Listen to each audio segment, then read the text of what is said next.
අද අපිට තියෙන්නේ අනුපාත පාඩමේ ගිණුම් කරන අනුපාත පාඩමේ අන්තිම ප්‍රශ්න 3යි 318යි 319යි 320යි ඒකයි පුතේ අර පොඩි පේපර් එකක් තියෙන පුතේ මුදල් පහ ප්‍රකාශය ගිණුම් කරන අනුපාතයි ඒක අපි මුදල් පහ ප්‍රකාශ කෙටි ප්‍රශ්න ටික ඉවර කරා ගිණුම් කරන අනුපාත කෙටි ප්‍රශ්න ටික තියෙනවා හරිද ඒ ටික අද අපි ඉවර කරලා දාන්න ඕනේ එතකොට පුතේ මුදල් පහ ප්‍රකාශ ගිණුම් කරන අනුපාත සම්බන්ධයෙන් තියෙන ඔක්කොම ටික ඉවර වෙනවා හරි බලමු අභ්‍යාසංක 318 අන්තිම ඔක්කොම අභ්‍යාසංක 318 බලන්න හරි 318 2019 අගෝස්තු ලකුණු 10ක් බලන්න පුතේ 2019 ඔයගොල්ලෝගේ සිලබස් එකේ තියෙන 19 ඉඳලානේ 2019 අගෝස්තු ලකුණු 10ක් දීලා හරි ඒ 318 ඊට පස්සේ බලන්න 319 319 කියන්නේ 2020 අගෝස්තු ලකුණු 10යි. එතකොට 2021 ලකුණු 10ක මේ වගේම ප්‍රශ්නයක් එනවා. 2021 එතකොට ලකුණු 10කට මේ වගේ ප්‍රශ්නයක් අනිවාර්යෙන්ම එනවා. හරි එහෙනම් බලමු 318 ඉස්සෙල්ලාම. තනි ෆුල් ප්‍රශ්නයක්ද කොටසක්ද සර් ඉන්නේ? කොටසක් ෆුල් ප්‍රශ්නක ලකුණු 40ක් තියෙනවනේ. කොටසයි එන්නේ මේකෙන්. හරි මුල් ප්‍රශ්න ලකුණු 40 යන්නේ. හරි. එතකොට බලන්න පහත් තොරතුරු 318 බලන්න පහත් තොරතුරු 20 3ක තියෙන අවසන් වර්ෂ දා සීමිත අනුර පොත් සමාගමට අදාළ වේ. පහත් තොරතුරු 20 3ක තියෙන අවසන් වර්ෂ දා සීමිත අනුර පොත් සමාගමට අදාළ වේ. හරි විකුණුම් ආදායම දහස් වලින් දින දින 9000යි වර්ෂ දා ලාභය 600යි ආදායම් බදු වියදම 40යි පොලි වියදම 80යි. තවද 20 3.30ක දිනට පහත් ශේෂ පැවතිනි. 20 3.31 කියන්නේ අවුරුද්දේ අග දවසට හරි. ඉතින් අවුරුද්දේ අග දවසට මේවා තියෙනවලු. සාමාන්‍ය රස ප්‍රාග්ධනය 4200යි. මුළුවත්කම් 8400යි. 19/4 කියන්නේ අවුරුද්දේ මුල දවසට මුළුවත්කම් සහ රඳවාගත් පියුම් පිළිවෙලින් 6600ක් සහ 1200ක් විය. අවුරුද්දේ මුල 20 3.30 සමාගමේ වගකීම් කියන්නේ අවුරුද්දේ අග වගකීම් දීප්කාලන ණයවලින් පමණ සමන්විත වූ බව උපකල්පනය කරන්න. කියන්නේ මුළු වගකීම් සමානයි මුළු ණයවලට. ඒකයි ඒ කියන්නේ අපි ණය ප්‍රාග්ධනය කියලා ගන්න දීප්කාලීන ණය ප්‍රාග්ධනයනේ. හරි ඉවරයි. හරිද? ඒතකොට මේගොල්ලෝ කියනවා මුළු වගකීම් මුළු ණයවලට සමානයි කියලා අපිට කියනවා. හරි. එහෙනම් බලමු අපි ඉස්සෙල්ලාම අහන්නේ අපි 20 3.30ක තියෙන අවුරුද්දා පහත අනුපාත. සුද්ධ ලාභ අනුපාතය, ලාභදායීත්ව අනුපාතයක්. ඒ කියන්නේ විකුණුම් වලට සාපේක්ෂව ව්‍යාපාරයේ සුද්ධ ලාභය කීයද කියලා අහන්නේ. එහෙනම් කොන්තේ සූත්‍ර ලියලත් එක්ක 318 කියලා ලියලා හරි 318 කියලා ලියලා ඉස්සෙල්ලාම අහන්නේ අපි සුද්ධ ලාභ අනුපාතය. එහෙනම් සුද්ධ ලාභ අනුපාතය සමානයි සුද්ධ ලාභ අනුපාතය සමානයි ඉරේ යට විකුණුම් ඉරේ මුඩ සුද්ධ ලාභය වැඩි කිරීම 100. හරි ඒ ගානේ විකුණුම් අපිට කීයයි කියලා දීලා තියෙනවද? විකුණුම් ආදායම 9000යි 10 වලින් දීලා තියෙනවා.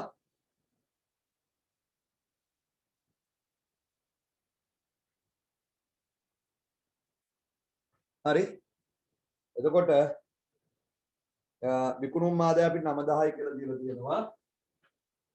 ඉතින් විකුණුම් ආදායම 9000යි. හරි. එතකොට සුද්ධ ලාභය අපිට දෙනව නේද ඒකේ? 600යි කියලා දෙනවා. 9000ට 600 නම් 100ට. ඒ 9000ට 600 නම් 100ට කීයද උත්තරේ? දාන උත්තරේ 9000ට 600 නම් 100ට කීයද? 6.6යි. 6.6යි.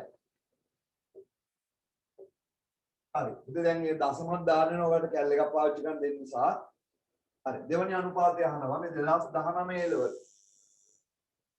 පොලි ආවරණ අනුපාතය. මොකද මේ පොලි ආවරණ අනුපාතය කියුවා අපි පොලි සුද්ධ ලාභයෙන් පොලි විතරක් ගෙවනවා නම් කීසරයක් ගෙවන්න පුළුවන්ද කියන එකනේ. එහෙනම් එකට ගන්න බදු පෙරලාභය. බදු පෙරලාභය ගන්න මේකටයි මුළුවත්කම් ප්‍රතිලාභ අනුපාතයයි විතරයි ඈ. අතකයි නේ බං. හරි. එතකොට දෙවෙනි ගහන්නේ පොලි ආවරණ අනුපාතය. පොලි ආවරණ අනුපාතය සමානයි බදු පෙරලාභය ධන පොලිය බෙදීම පොලිය. බදු පෙරලාභයේ දන පොලිය බෙදීම පොලිය. එහෙනම් මට කියන්න පුතේ බදු පෙරලාභය කීයද කියලා ඕකේ? බදු පෙරලාභය අපිට හොයාගන්න වෙනවා. ලාභය 600යි බද්ද 40යි. එතකොට බදු පෙර වෙන්නේ ලාභය 600යි 40 එකතු වුණාමනේ බදු පෙර වෙන්නේ. එතකොට බදු පෙරලාභය 640යි. හරි බදු පෙරලාභය 640යි පොලිය 80යි. එතකොට 607 නේද? ආදායම් බදු වියදම 40යි ශුද්ධ ලාභය 600යි 600යි ඉතින් බදු පෙරලාභය 640යි පොලිය වියදම 80යි. එතකොට 640 දාන 80 බෙදීම 80. 640 දාන 80 බෙදීම 80. කීයද උත්තරේ? 9යි. වාර 9යි නේද? වාර 9 උත්තරේ. හරි උත්තරේ වාර 9යි. තුන්වෙනිට අහනවා හිමිකම් මත ප්‍රතිලාභ. ප්‍රතිලාභ කියන්නේ ලාභදායක අනුපාතය. ඒව හැමතිස්සෙම හොයන්නේ 100ට. ඒ කියන්නේ හිමිකමට ශුද්ධ ලාභය 100ට කීයද? කියන්නේ නැහැ හිමිකම් මත ප්‍රතිලාභ අනුපාත සූත්‍රය කොහොමද ලිව්වේ? හිමිකම් මත ප්‍රතිලාභ අනුපාතය සමානයි ඉරෙන් යටෙන්න ඕනේ හිමිකම. ඉරෙන් යට ඕනේ හිමිකම ඉරෙන් උඩ එන්න ඕනේ ශුද්ධ ලාභය. වැඩි කිරීම 100. හරි. හිමිකම් මත ප්‍රතිලාභ අනුපාතය සමානයි හිමිකම් මත ප්‍රතිලාභ අනුපාතය සමානයි ඉරෙන් යට හිමිකම ඉරෙන් උඩ ශුද්ධ ලාභය වැඩි කිරීම 100. හරි. සර් උතන වෙනස් වෙන්නේ නැහැ නේද? ශුද්ධ ලාභයට කියන තවත් නමන්නේ බදු පසු ලාභය. එතකොට ඒත් අවුලක් නැහැ නේද? ඔව් බදු පසු ලාභය කියන වචනය පාවිච්චි කරන්නේ නැහැ. ශුද්ධ ලාභය තමයි. හරි. එතකොට හිමිකම මේ අවුරුද්දේ අග හිමිකම ඕනේ අපිට. හරි. අවුරුද්දේ අග හිමිකම අපිට දීලා නැහැ නේද? අවුරුද්දේ අග හිමිකම අපිට දීලා නැහැ. හරිද? අවුරුද්දේ අග හිමිකම දීලා නැහැ. ඒතකොට අවුරුද්දේ අග හිමිකම අපිට හොයාගන්න වෙනවා. හරිද?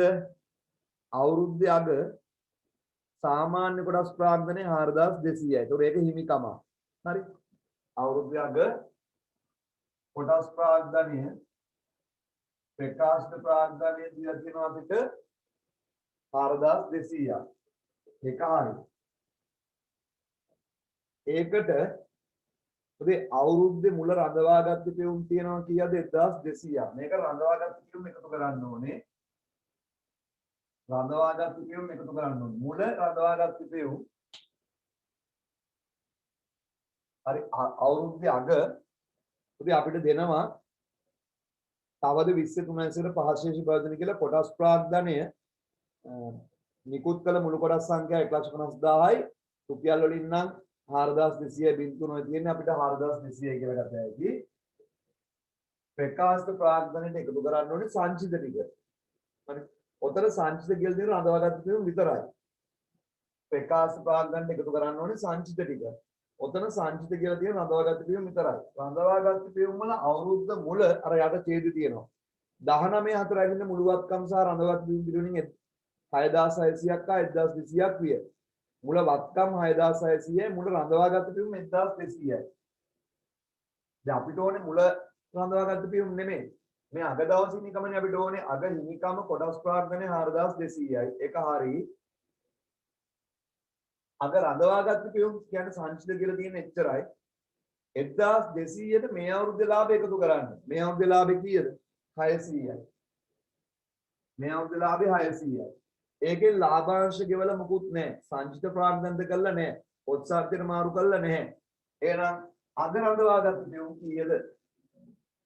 1800යි. අග රඳවාගත්ත පියුම් 1800යි. පැහැදිලි කරපු දෙය. ඉතින් අග හිමිකම අපි හොයාගත්තේ අග ප්‍රකාශ ප්‍රාග්ධනය 4200 කියලා දීලා තියෙනවා. දැන් ප්‍රකාශ ප්‍රාග්ධනට සංචිත එකතු වෙන්න ඕනේ. අග සංචිත කියලා මේකේ තියෙන්නේ රඳවාගත්ත පියුම් විතරයි. ඒතකොට අග රඳවාගත්ත පියුම් කියන්නේ මුල 1200යි කියලා දීලා තියෙනවා යට. මුල රඳවාගත්ත පියුම් 1200යි කියලා දීලා තියෙනවා. ඒකට මේ අවුරුද්දේ ලාභය එකතු වුණා 1800යි. ඒකෙන් ලාභාංශ ගෙවලා පොත්සන්තේන මාරු කරලා සංචිත ප්‍රාග්ධනද කරලා මුකුත් නැහැ. එහෙනම් අග රඳවාගත්ත පියුම් 1800යි. එහෙනම් අග හිමිකම 6000යි. පැහැදිලිද අග හිමිකම හොයාගත්තේ හැටි? ඔව් නේද?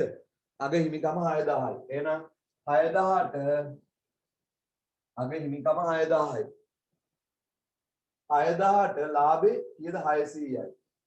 6000ට 600 නම් 100ට කීයද කියලා බලන්න. 110 නේද? 6000ට 600 නම් 100ට පුතේ 10 නේද උත්තරේ? 110යි. හිමිකම් මත ප්‍රතිලාභ අනුපාතය 110යි.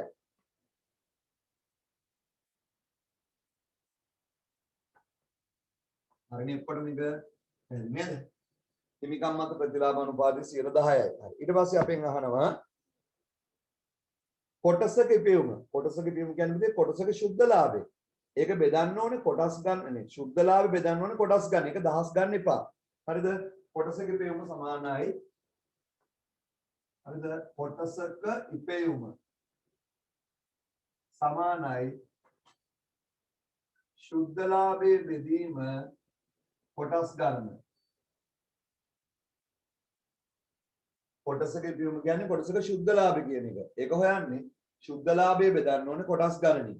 හරි. ශුද්ධ ලාභය බලන්න කීයද කියලා. හරි ශුද්ධ ලාභේ ලක්ෂ 6යි. ඒක දහස් වලින් ගන්න එපා පුතේ. ශුද්ධ ලාභය 600 කියන්නේ ලක්ෂ 6යි. කොටස් ගන්න අපිට දෙනවා අවුරුද්දයක අර තවද 23 ඉස්සර සාමාන්‍ය කොටස් ප්‍රාග්ධන නිකුත් කළ කොටස් සංඛ්‍යාව 1,50,000 කියලා දීලා තියෙන්නේ අපිට. කොටස් ගන්න 1,50,000යි. එහෙනම් මට කියන්න කොටසක ඉපයුම රුපියල් කීයද? කොටසක ඉපයුම රුපියල් 4යි නේද? කොටසක ඉපයුම රුපියල් 4යි. කොටසක ඉපයුම රුපියල් 4යි. පැහැදිලිද ඔක්කොටම? කොටසක ඉපයුම රුපියල් 4යි. ගැටලු නැහැ නේද ඔක්කොටම පැහැදිලි නේ එක? කොටසක ඉපයුම රුපියල් 4යි. ඊට පස්සේ අහනවා ණය හිමිකම් අනුපාතය. ණය හිමිකම් අනුපාතය කියන්නේ අර සමතෝල නේද අධිතෝල නේද අවතෝල නේද කියලා වන්නේ. එකද ණයයි හිමිකමයි සමානයි සමතෝලන. එහෙනම් ණය හිමිකම් අනුපාතය හොයන්නේ අපි ණය හිමිකම් අනුපාතය සමානයි ණය ප්‍රාග්ධනය බෙදීම හිමිකම් ප්‍රාග්ධනය. ණය ප්‍රාග්ධනය බෙදීම හිමිකම් ප්‍රාග්ධනය. ණය ප්‍රාග්ධනය බෙදීම හිමිකම් ප්‍රාග්ධනය. හරි. ඒ ණය ප්‍රාග්ධනය දීලා නැහැ අවුරුද්දයක නේද? අවුරුද්දයක ණය ප්‍රාග්ධනය දීලා නැහැ. ඒ අවුරුද්දයක ණය ප්‍රාග්ධනය දීලා නැහැ. අපිට කියනවා අවුරුද්දයක මුළුවක් කී මුළු ණය කියලා. හරි. කිසි ප්‍රශ්නයක් නැහැ. අවුරුද්දයක අපිට වත්කම් දෙනවා. ඉතින් අවුරුද්දයක වත්කම් මම දැක්කම එක තැනක අපිට දීලා තියෙනවා දැක්කමම. ඔය සාමාන්‍ය කොටස් ප්‍රාග්ධනය 4000 යටින් තියෙන්නේ අවුරුද්දයක මුළු වත්කම් 8400යි. හරි. ඉතින් අවුරුද්දයක මුළු වත්කම් 8400යි. අවුරුද්දයක මුළු හිමිකම 6000යි.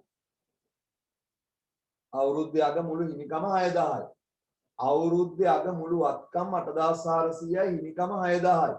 එතකොට වත්කම් 8400න් හිමිකම 6000 අඩු කරාම මොකක්ද වෙන්නේ පුතේ? වගකීම නේද?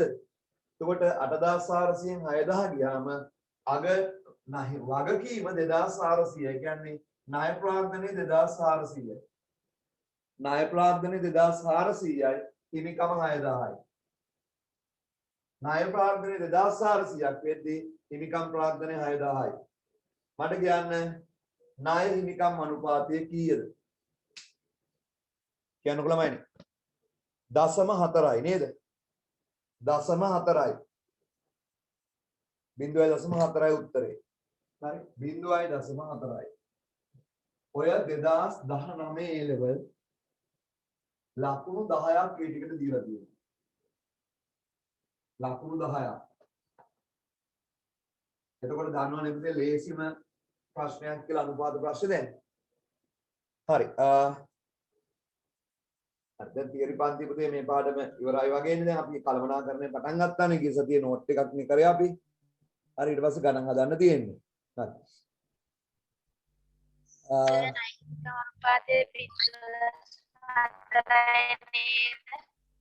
ඉතින් මට අහන ප්‍රශ්න නම් පැහැදිලි වුණේ නැහැ. මට ප්‍රශ්න. අයිසරයක් අහන්නකෝ.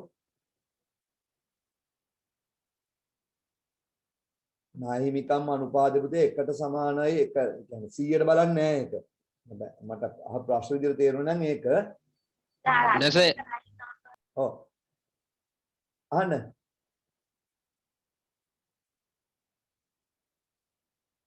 හරිද මට පුතේ ප්‍රශ්නේ හරියට පැහැදිලි නෑ ඇහුන්නේ නෑ මට ඒත් මට ඇහුන්නේ නෑ පුතේ සර් අහන්නේ මේ ණය හිමිකම් අනුපාතය 0.4යි නේද ආවේ කියලා. ඔව් ඔව් 0.4යි 0.4යි ඔව් හරි බලන්න ඊළඟ ප්‍රශ්නේ 319 හරි 319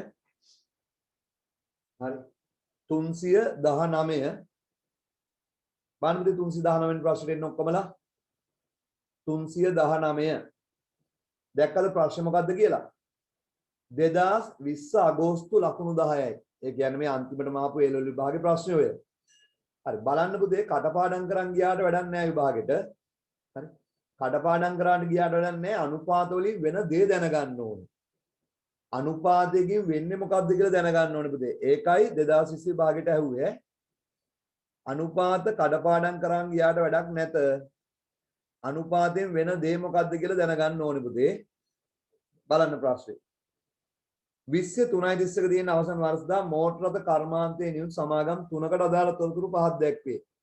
මේ සමාගම් 3කට සීමිත ඇල්ෆා පොත් සමාගම, සීමිත බීටා පොත් සමාගම, සීමිත ගැමා පොත් සමාගම.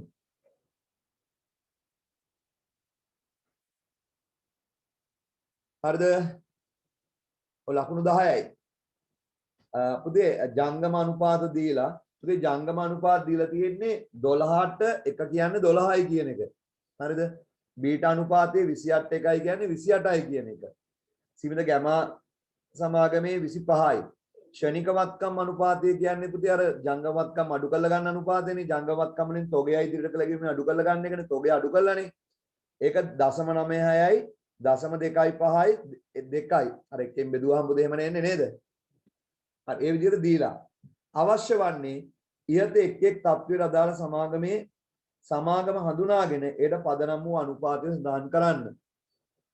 ඉහළම තෝලනයක් සහිත සමාගම. තෝලනය කියන්නේ ණය. හරිද? තෝලනය කියන්නේ ණය. වැඩිම ණයක් තියෙන සමාගම මොකද්ද කියලා අහන්නේ. පුතේ ඒක හොයන්න පුළුවන් ණය හිමිකම් අනුපාතය. දැන් අපි අර දැන් ප්‍රශ්නය අහුවක ණය හිමිකම් අනුපාතය එකට වඩා වැඩි නම් ණය වැඩි. එකයි නම් සම. එකට වඩා අඩුයි නම් අව. දැන් මේගොල්ලගේ ණය හිමිකම් අනුපාතය ඔක්කොගෙම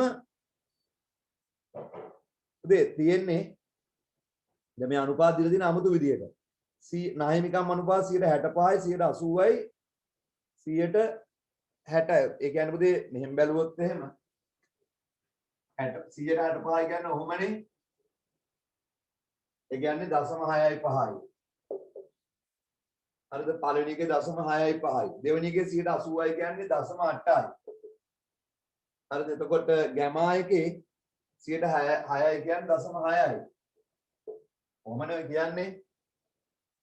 එතකොට මට කියන්න ණය වැඩි කාගේද? අධිතෝලනයක් නැහැ කාගේද? නමුත් සාපේක්ෂව ඔතන ණය වැඩි එකට කිට්ටු එක්කෙනා. සීමිත බීටා දශමකට තියෙන එක්කෙනා නේද? උත්තරේ සීමිත බීටා පොත් සම එහෙම උත්තරේ ලියන්න ඕනේ. සීමිත බීටා පොත් සමාන. දැන් බීටා කියලා ලියන්න එපා. සීමිත බීටා පොත් සමාගම උත්තරේ ලියන්න සීමිත බීටා පොත් සමාගම සීමිත බීටා පොත් සමාගම හේතුව මොකද අනුපාතය ණය හිමිකම් අනුපාතය ණය හිමිකම් අනුපාතය සීමිත බීටා සමාගම උත්තරේ ණය හිමිකම් අනුපාතය සීමිත බීටා සමාගම උත්තරේ ණය හිමිකම් අනුපාතය හරි නේද?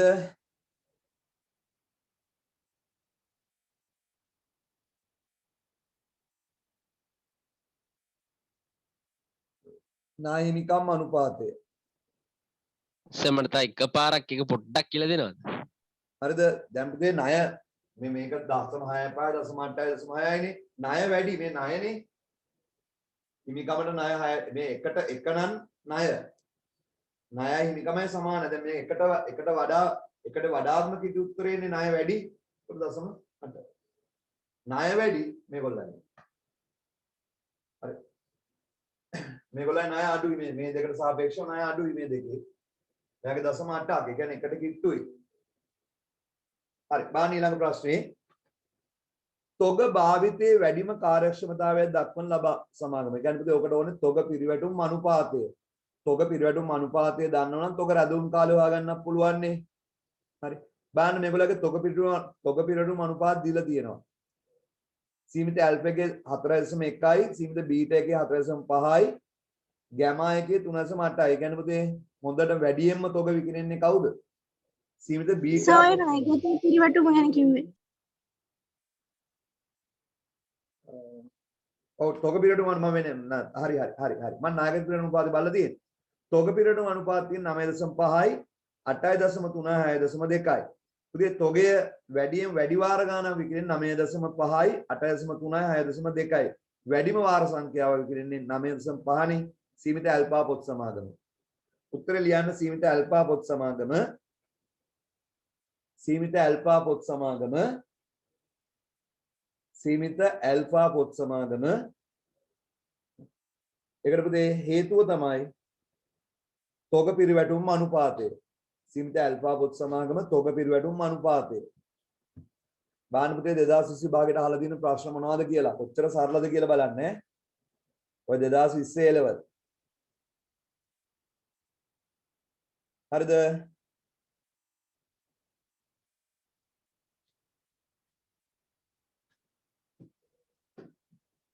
හරි බලමු අපි ඊළඟ එක.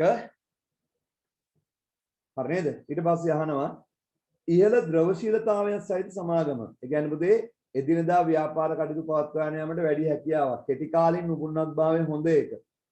ද්‍රවශීලතාවය. ජංගම අනුපාතය ශනික අනුපාතයයිනේ.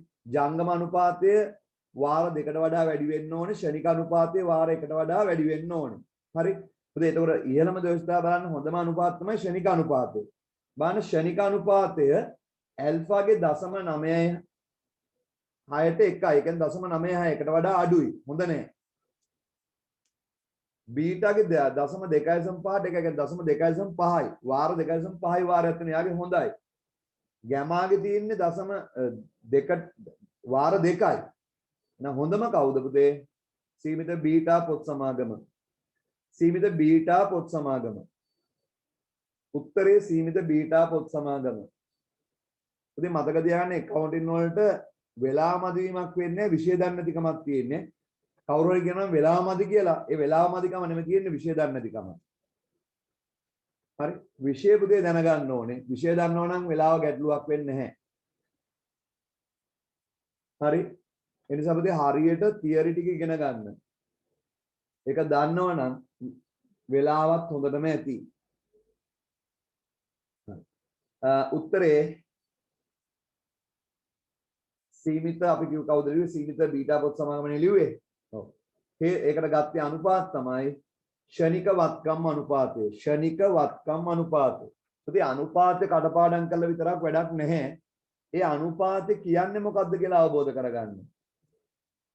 අනුපාතෙන් කියන්නේ නැත්නම් මේ 2020 ඇහුවේ අනුපාත ඇහුවේනේ. අනුපාත කඩපාඩම් කරන් ගියාට වැඩක් නැහැ. අනුපාත ටික ඇඩ්මිෂන් එකේ ලියාගෙන ගියාට වැඩක් නැහැ පැන්සලේ. අනුපාත ටික කොහේ හරි අතේ ලියාගෙන ගියාට වැඩක් නැහැ.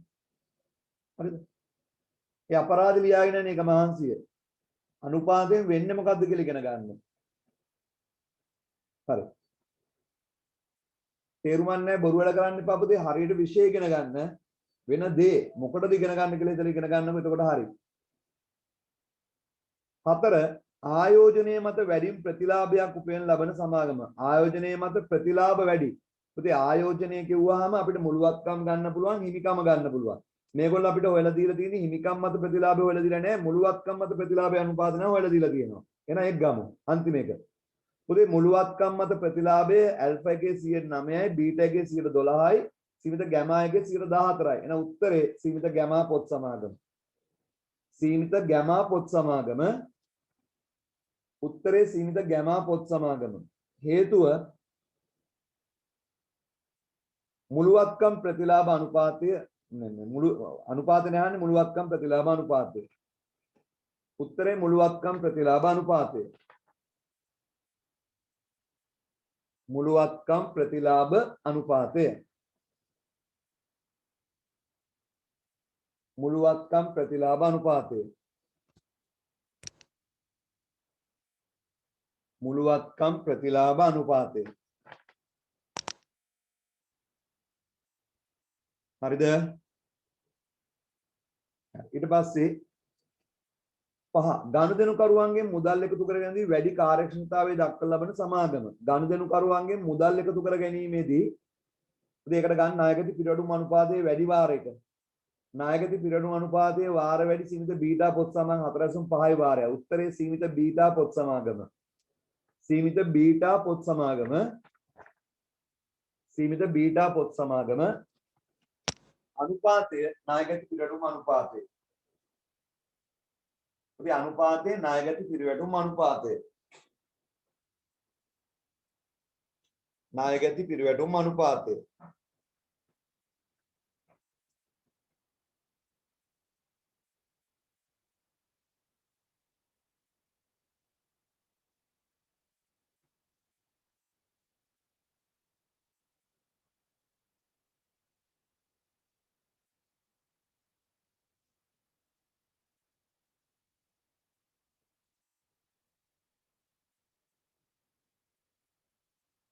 හරි බලමු. ඉතින් අන්තිම ප්‍රශ්නේ 320 ඔක පරණ විභාග ප්‍රශ්නයක්. පරණ විභාග ප්‍රශ්නයක තිබ්බ ටිකක් මම එකතු කරලා ගත්තේ. එහෙනම් ප්‍රශ්නේ හොඳයි ඒකයි. 320 එක් ප්‍රශ්න දා වඩා නිවැරදි පිළිතුර සඳහන් කරන පිළිතුරු ලිවීමේදී ප්‍රශ්නයේ අංකයේ පැහැදිලි ලියා ඒ ඉදිරියෙන් පිළිතුරු අංකය කියන්නේ පොතේ ලියද්දී පුතේ ඔය බහුවර්ණ ප්‍රශ්න කෙටි ප්‍රශ්න ඉන්න කලින් තිබ්බ ප්‍රශ්නයක්. ඒ කාලේ පේපර් එකෙන් උත්තර ලියන්න තියෙන්නේ අංක දැම්මා මොකද ප්‍රශ්න උත්තරේ දාන්න තියෙන්නේ. එක ණයගතියන්ගේ මුදල් ලැබීම පිළිවෙලින් කාරක ප්‍රාග්ධනය හා ශනික අනුපාතය කර ලබන්නේ බලපෑන කෙසේද? ණයගතියන්ගේ මුදල් ලැබීම පිළිවෙලින් කාරක ප්‍රාග්ධනයට සහ ශනික අනුපාතයට සිදු කරන ලබන බලපෑම. පුතේ මට කියන්න කාරක ප්‍රාග්ධනය කියන්නේ ජංගම වත්කම් වලින් ජංගම වත්කීම් අඩු කරාම එන උත්තරේ. කාරක ප්‍රාග්ධනය කියලා කියන්නේ ජංගම වත්කම් වලින්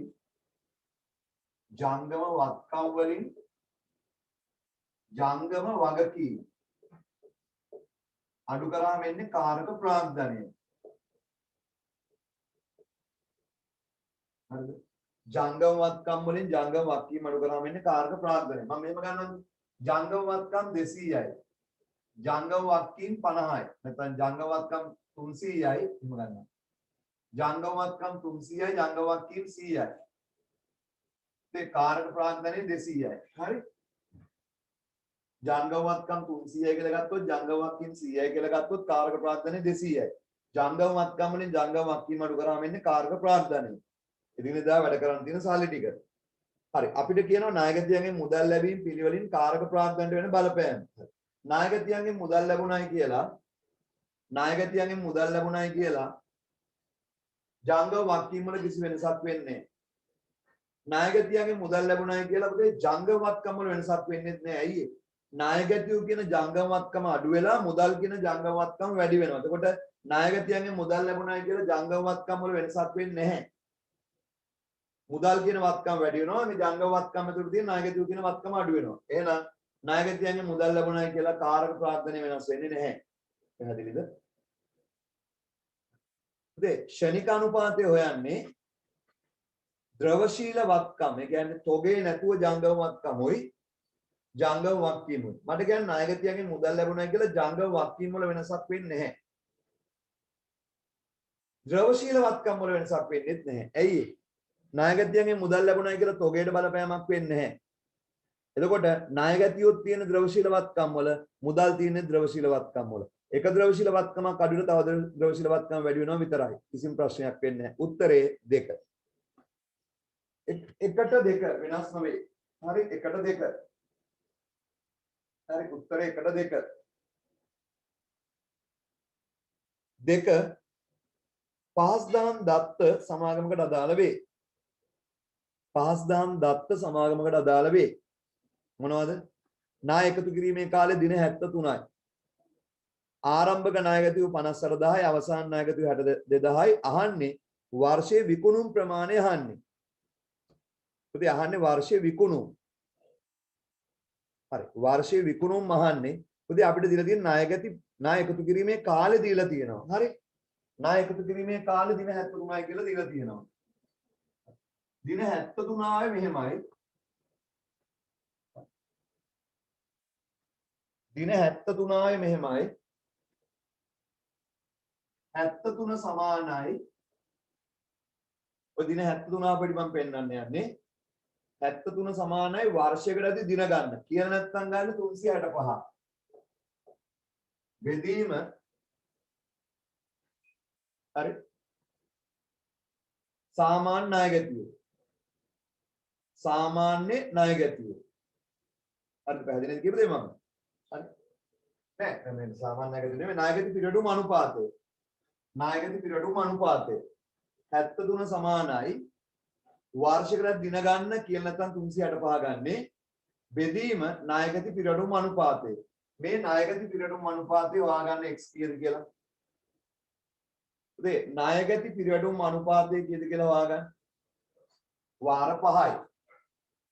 x සමානයි පුතේ 365 බෙදීම 73 වාර 5යි. ණය ගැතිය පිරිවැඩුම් අනුපාතය වාර 5යි. ඒක අවුලක් නෑනේ. ඒකනේ උත්තරේ. ණය ගැති පිරිවැඩුම් අනුපාතය හොයාගන්නේ ණයට විකුණුම් බෙදීම සාමාන්‍ය ණය ගැතිය. ණයට විකුණුම් නැත්නම් අපි ගන්නේ මුළු විකුණුම්. මේගොල්ලෝ අහන්නේ මුළු විකුණුම්. ණයට විකුණුම් කතාවක් කියන්නේ. එහෙනම් පුතේ ණය ගැති පිරිවැඩුම් අනුපාතය සමානයි 5 සමානයි විකුණුම් බෙදීම සාමාන්‍ය ණය ගැතිය. විකුණුම් බෙදීම සාමාන්‍ය ණය ගැතිය. හරි සාමාන්‍ය ණය ගැතිය වාට හොයාගත හැකි ඕකේ. සාමාන්‍ය ණය ගැතිය හොයාගන්නේ ආරම්භක ණය ගැතියයි අවසන් ණය ගැතියයි එකතු කරලා දෙකෙන් බෙදලා. ඉතින් ආරම්භක ණය ගැතිය 58000යි. අවසන් ණය ගැතිය 62000යි. ආරම්භක ණය ගැතිය 58000යි 62000 1,20,000යි. 1,20,000 දෙකෙන් බෙදුවාම සාමාන්‍ය ණය ගැතිය 60000යි. එතකොට ණයට විකුණුම් නැහැ එතකොට මුළු විකුණුම් සාමාන්‍ය ණය ගැතියන්ගෙන් බෙදුවාම ණය ගැති පිරිවැඩුම් අනුපාතේ වාර 5යි කියලා ආවා. එහෙනම් මට කියන්න දැන් විකුණුම් කීයද කියලා. 5 වැඩි කිරීම 60000. පුතේ මේක මෙහෙටම වැඩි කිරීම වෙනවා සමානයි විකුණුම්. 5 වැඩි කිරීම 60000 ලක්ෂ 3යි නේද? පුතේ විකුණුම් ලක්ෂ 3යි. විකුණුම් ලක්ෂ 3යි. පුතේ ඉස්සර ඔන්න ඔයගේ ප්‍රශ්නත් ආව අනුපාත වලින් ඈ. ඒ කියන්නේ අනුපාතය හරියටම මොකක්ද කියලා තේරුම් අරගෙන යොදවන්න තියෙන්නේ. හරි මේගොල්ලෝ දුන්නා අපිට ණය එකතු කිරීමේ කාලය දින 73යි. ඒක හොයාගත්තේ වාර්ෂිකව දින ගන්න ණය ගැති පිරිවැඩුම් අනුපාතයෙන් බෙදලා. එතකොට අපි ණය ගැති පිරිවැඩුම් අනුපාතය හොයාගත්ත වාර 5යි කියලා. එතකොට ණය ගැති පිරිවැඩුම් අනුපාතය එන්නේ විකුණුම් බෙදීම ණයට විකුණුම් බෙදීම අපිට මුළු විකුණුම් ණයට කියලා. ණයට විකුණුම් බෙදීම සාමාන්‍ය ණය ගැතිය. එතකොට වාර 5යි කියලා දන්නවා විකුණුම් දන්නේ සාමාන්‍ය ණය ගැතිය දන්නවා. උත්තරේ ලක්ෂ 3යි. හරි ඒවා හරියට හදලා තියෙනවා නම් ගොඩක් හොඳයි. හරි. හරි ඊට පස්සේ පුතේ ඉගෙන ගන්න හවුල් ව්‍යාපාර පාඩමේ තමයි ඔක වැදගත් වෙන්නේ තුනට උත්තරේ. දැන් පුතේ අපිට හවුල් ව්‍යාපාර තමයි පටන් ගන්න තියෙන්නේ. දැන් ඔයගලන්ට දීලා රිවිෂන් ක්ලාස් එකේ හම්බෙලා තියෙන්නේ. රිවිෂන් ක්ලාස් එකේ පුතේ එතකොට මේ සතිය පටන් ගන්නවා අපි. රිවිෂන් ක්ලාස් එකේ පුතේ මේ සතිය පටන් ගන්න තියෙන්නේ අපිට මොකද පාඩම? අසම්පූර්ණ සටහනුයි ලාභ අරුණුගත් සංවිධානයි. හරිද? ඒ පාඩම මේ මාසෙම ඉවර වෙනවා. මේ මාස කියන්නේ අගෝස්තු මාසෙ ඉවර වෙනවා. හරිද? අගෝස්තු අග සතිය විතර වෙද්දි ඉවර කරන්න පුළුවන්. ඊට පස්සේ අපිට තියෙන්නේ හවුල් ව්‍යාපාර පටන් ගන්න ඈ. හරි පුතේ රිවිෂන් පන්තියේ අර ෂෙයා ප්‍රශ්න දෙකයි 20යි 21යි කෙටි ප්‍රශ්න පත්‍ර දෙක ඉතුරුයි. හරිද? ඒ දෙක මම ලබන බ්‍රහස්පතින්ද උදේ කරනවා. හරිද? එතකොට මේ සතියේ රිවිෂන් එකේ පටන් ගන්නෙ කෙලින්ම අසම්පූර්ණ සටහන් පාඩම ඈ. ඉතින් දැන් එහෙමයි යන්නේ. නැතුව ඉතින් ආයෝක තියාගෙන අපිට රිවිෂන් පන්තිය අදින්න බෑ. ඒ නිසා ඒක අතිරේක පන්තියකින් ඉවර කරනවා. ඉතින් තව රිවිෂන් පන්තියේ තියෙනවා ෂේ පාඩමේ ප්‍රශ්න දෙකකුයි 20යි 21යි කෙටි ප්‍රශ්න පත්‍ර දෙකයි. ඒ දෙක ලබන බ්‍රහස්පතින්ද උදේ කතා කරනවා ඈ. හරි. එතකොට රිවිෂන් පන්තියේ මේ සතිය පටන් ගන්නවා අසම්පූර්ණ සටහන් පාඩම. බොහෝ දුරට පුතේ මේ සතිය කරාම අසම්පූර්ණ සටහන් 75%ක්ම ඉවරයි. ඊළඟ සතිය කරාම ඒක ටිකක් ඉවරයි. හරි? ඊට පස්සේ ලාභ අනුගත සංවිධාන දවස් 2ක් වගේ යනවා. හරි? මේ ක්ලාස් කවද අපිට තව එක ප්‍රශ්නයනේ තියෙන්නේ සර්. දැන් මේ කළමනාකරණය ඉවරයි. ඊට පස්සේ ආන්තික පිරියවනේ. ඔව් කළමනාකරණ කිරුම් කරන්නේ පුතේ තාම ඔයගලන්ට සම්පූර්ණ ටියුට් එක දීලා නැහැ. මං පිටු මේ රතු පාට ටියුට් එක තියෙන්නේ භාගයයි. ඒ තියෙන්නේ භාගයයි. තව තියෙනවා පොදු කාර්යයයි ආන්තික තියරි පන්ති ඊළඟ ටියුට් එක. හරි. මේ තියරි පන්තියේ ඊළඟ ටියුට් එක විදියට එන්නේ දැන් කළමනාකරණය පටන් ගත්තානේ. ශ්‍රමයයි පොදු කාර්ය පිරිවැයකින් තමයි ගොඩක් ප්‍රශ්න අහන්නේ. ඒකෙන්ද තියෙනවා රිවිෂන් පන්ති ඊළඟ ටියුට් එක හවුල් ව්‍යාපාර ඈ. හරි. හවුල් ව්‍යාපාරයි කල්බදු. හරි. ඒ ටියුට් එක පුතේ මම ලබන සතිය වගේ ලෑස්ති කරලා දෙන්නම්. තාම වැඩි ඉවර නැහැ ටියුට් එකේ. හරි. ඒකට පුතේ ලබන බ්‍රහස්පතින්දාත් ඕගලන්ට පන්ති තියෙනවා ඈ. රිවිෂන් ක්ලාස් එක තියෙනවා. ලබන බ්‍රහස්පතින් තියෙන රිවිෂන් ක්ලාස් එක. බොහෝ දුරට පුතේ සතියක් කර සතියක් වගේ වගේ පන්තිය මාරුවේ තියෙයි ඈ. සතියක් බ්‍රහස්පතින්දා පුතේ අපි අතිරේක දවස් විදිහට ඔයගොල්ලෝ තියාගන්න. තියරි පන්ති එක්ස්ට්‍රා ක්ලාස් වැඩේ, රිවිෂන් පන්ති එක්ස්ට්‍රා ක්ලාස් වැඩේ. කොහොමද බ්‍රහස්පතින්දාත් ඔයගලන්ට පන්ති තියෙනවා කියලා පුතේ ඔයගොල්ලෝ දවස් හදාගෙන තියාගෙන ඉන්න වෙන පන්ති දාගන්න නැතුව. හරි. සර්ගේ බ්‍රහස්පතින්දා සිකුරාදායි ඉරිදා යරෙන්න වෙන දවසක් වැටෙන්නේ නැහැ නේ. වෙන දවස් ගන්නෙම නැහැ තමයි. හරිද? වෙන දවස් ගන්නෙම නැහැ. මේ වෙලාවල් ටික පුතේ විතරයි ආයි අතිරේක දවස් මට අවශ්‍ය නැහැ. ඔයගොල්ලෝ වෙන වෙලාවල් වල තියරි පන්ති තියෙන වෙලාව ඔයගොල්ලෝ තියරි පන්තිවල තියාගන්න. රිවිෂන් එක සිකුරාදා. හරිද? තියරි එක සාමාන්‍ය තියරි පන්ති යන දවස රිවිෂන් එක යන්නේ සිකුරාදා නැත්නම් නුගේගොඩ ළමයින් නම් සඳට එච්චරයි. හරි? තා මොනවා හරි පුතේ බ්‍රහස්පතින්දාට අතිරේක පන්ති වෙනවා බ්‍රහස්පතින්දා. එච්චර. ඒක ඔයගොල්ලෝ අනිත් ඒවා පුතේ අනිත් විෂයන් දෙකට ඒ කාලසටහන හදා ගන්න පාඩම් කරන්න හදා ගන්න. හරි. එන්න තුන්වෙනි ප්‍රශ්නේ. සමාගමක් පවතින ව්‍යාපාරයන් මිලට ගැනීමට බලාපොරොත්තු වේ. මේක පුතේ මම හවුල් ව්‍යාපාර පාඩමේදී කියලා දෙන්න. මම කිව්වේ රිවිෂන් පන්ති ඊළඟ ටියුට් එකේ ඉන්නේ හවුල් ව්‍යාපාර. සමාගමක් පවතින ව්‍යාපාරයන් මිලට ගැනීමට බලාපොරොත්තු වේ. එම ව්‍යාපාරයේ වත්කම් 1,10,000කට අගය කර ඇත. ඒ කියන්නේ පුතේ ඔයා ගන්න යන ව්‍යාපාරයේ වත්කම් වටින්නේ 1,10,000යි. ඒ ව්‍යාපාරේ වටින්නේ 1,10,000යි. නමුත් පුතේ ගැනුම් ප්‍රතිෂ්ඨාව ලෙස ඔයාගේ සමාගම ගන්න යන්නේ. හරිද? ගැනුම් ප්‍රතිෂ්ඨාව ලෙස සාමාන්‍ය කොටස් 10,000 කොටසක් 14 බැගින් ගෙවීමට එකඟ වී ඇත. පුතේ ඔයා යාට ගෙවන්න එකක වෙනවා 14 ගානේ කොටස් 10,000. 14 10,000 කියන්නේ 1,40,000. ඔයා වෙන සමාගමක් ගන්න යනවා. ඔයා ඒ සමාගමට ගෙවන්න බලාපොරොත්තු වෙන්නේ ඔයා කියන 1,40,000 දෙන්න. නමුත් ඒ සමාගමේ වත්කම් තියෙන 1,10,000යි. ඒතොර 1,10,000ක වත්කම් ගන්න ඔයා 1,40,000ක් ගෙවනවා. එතකොට ඒ සමාගම ඒ ව්‍යාපාරේ විකුණන එක්කෙනාට ලාභය 30,000. එයා 1,10,000ක වත්කම් ඔයාට 1,40,කට දෙනවා. එයාගේ ව්‍යාපාරේ වටින්නේ 1,10,000යි. ඔයාට 1,40,කට දෙන්නේ. ඔයා 1,40,ක් දීලා ගන්න කැමතියි. ඒතකොට මේ ව්‍යාපාරේ කර කර හිටපු එක්කනට 30,000ක් ලාභයි. ඔයාට ඒ 30,000 මොකද්ද පුතේ? ඇයි ඔයා 1,10,ක් වටින වත්කම් ගන්න 1,40,ක් ගෙව්වේ? කියන්නකෝ. කීර්ති නාමයේද ඒ 30,000 මොකද්ද පුතේ? කීර්ති නාමය. ඒක වත්කමක් වෙන්නේ ව්‍යාපාරේ ගන්න ඔයාට. එයාට ඒක ලාභයක්. එයාට පුතේ කිව්වද? ඒකපොතේ කීර්ති නාමය කියන වත්කමක් ඇත්තටම පොත්පත්වල පවත්වාගෙන යන්න නම් වෙන ව්‍යාපාරයක් සල්ලි දීලා අරන් තියෙන්න ඕනේ. නැත්තම් පුතේ කීර්ති නාමය කියන වත්කම පොත්පත්වල ගන්න බෑනේ. තේරුණේ කිව්වද? අපි වෙන ව්‍යාපාරයක් සල්ලි දීලා ගත්තනම් තමයි ඒතර අපේ කීර්ති නාමය කියන වත්කම 30,000යි. අපේම ව්‍යාපාරයේ කීර්ති නාමයක් අපිට පොත්පත්වල ඇත්තටම සටහන් කරන්න අපහසුයි නේද? එහෙම සටහන් කරන වෙලාවල් කියනවා අපි අගය කළා. නමුත් නිවැරදි කීර්ති නාමය කියන්නේ පුතේ වෙන ව්‍යාපාරයක් සල්ලි දීලා ගත්තොත් නේද ඔක ඇති වෙන්නේ. උත්තරේ කීර්ති නාමය. තුනට උත්තරේ කීර්ති නාමය. මම මේ ප්‍රශ්නෙත් එක්ක එකක් තිබෙන නිසා එන්න තියෙන්නේ හරියට. 4 සමාගමක් ලාභාංශ ප්‍රකාශයට පත් කර මුදලින් ගෙවීම තුලින් සමාගමක් ලාභාංශ ප්‍රකාශයට පත් කර මුදලින් ගෙවීම තුලින් සිදුවන අවසාන බලපෑම වනුයේ සමාගමක් ලාභාංශ ප්‍රකාශයට පත් කර මුදලින් ගෙවීම තුලින් වෙන පුතේ ලාභාංශ ගෙවුවාම මුදල් කියන වත්කම අඩු වෙනවා. මුදලින් ගෙවනවානේ. ලාභාංශ ගෙවුවම ඉස්සරහන මුදල් බැර රඳවාගත් ඉපීම කියන හිමිකම හර. එතකොට මුදල් බැර මුදල් කියන වත්කම අඩු වෙනවා. හරිද? මුදල් බැර රඳවාගත් පියුම් හර. එතකොට හිමිකම බැර මුදල් බැර වත්කම අඩු වෙනවා හිමිකමත් අඩු වෙනවා. උත්තරේ වත්කම් අඩුවීම හා කොටස් හිමියන්ගේ අයිතිය අඩුවීම. උත්තරේ 4ට 1. 4ට 1.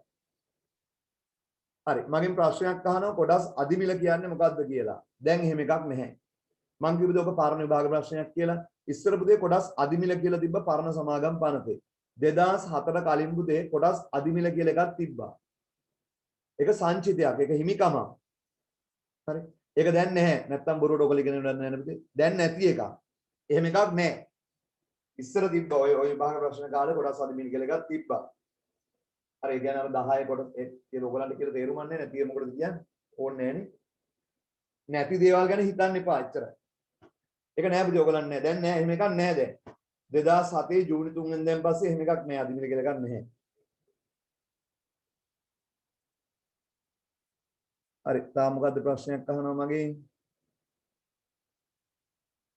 හරි. මේ ගානත් එක්ක මොකක්ද එන තව? පුතේ බොහෝ දුරට දැන් අපි ගිය සතිය අන්තිමට හැදුවේ මේ ගානත් එක්ක මුදල් ප්‍රහා ප්‍රකාශ ප්‍රශ්න. ඒක එන්න පුළුවන්. ආයෝජන තීරණ ප්‍රශ්නයක් එන්න පුළුවන්. කෑලි 3ක් එන්න පුළුවන්. ලකුණු 40ක් මේ සම්පූර්ණ ප්‍රශ්නයක් හැදෙන්නේ. අනිවාර්යෙන් මේ කෑල්ල මොන ප්‍රශ්න දෙයිද දන්නේ නැහැ. ඒකෙදි තියෙන ප්‍රශ්න පත්‍රය හදන එක්කෙනාගේ අතේ. අපිට තියෙන ඔක්කොම ඉගෙනගෙන යන එක. අපිට තියෙන ඔක්කොම ඉගෙනගෙන යන එක. මේකත් එක්ක මොකක්ද දුන්නත් අපිට කමක් නැහැ. හරි. එහෙනම් පුතේ අතාරින්න ප්‍රශ්න දැන් තීරණය කරන්න බෑ. ඒක තීරණය කරන්න විභාගෙට ගිහිල්ලා.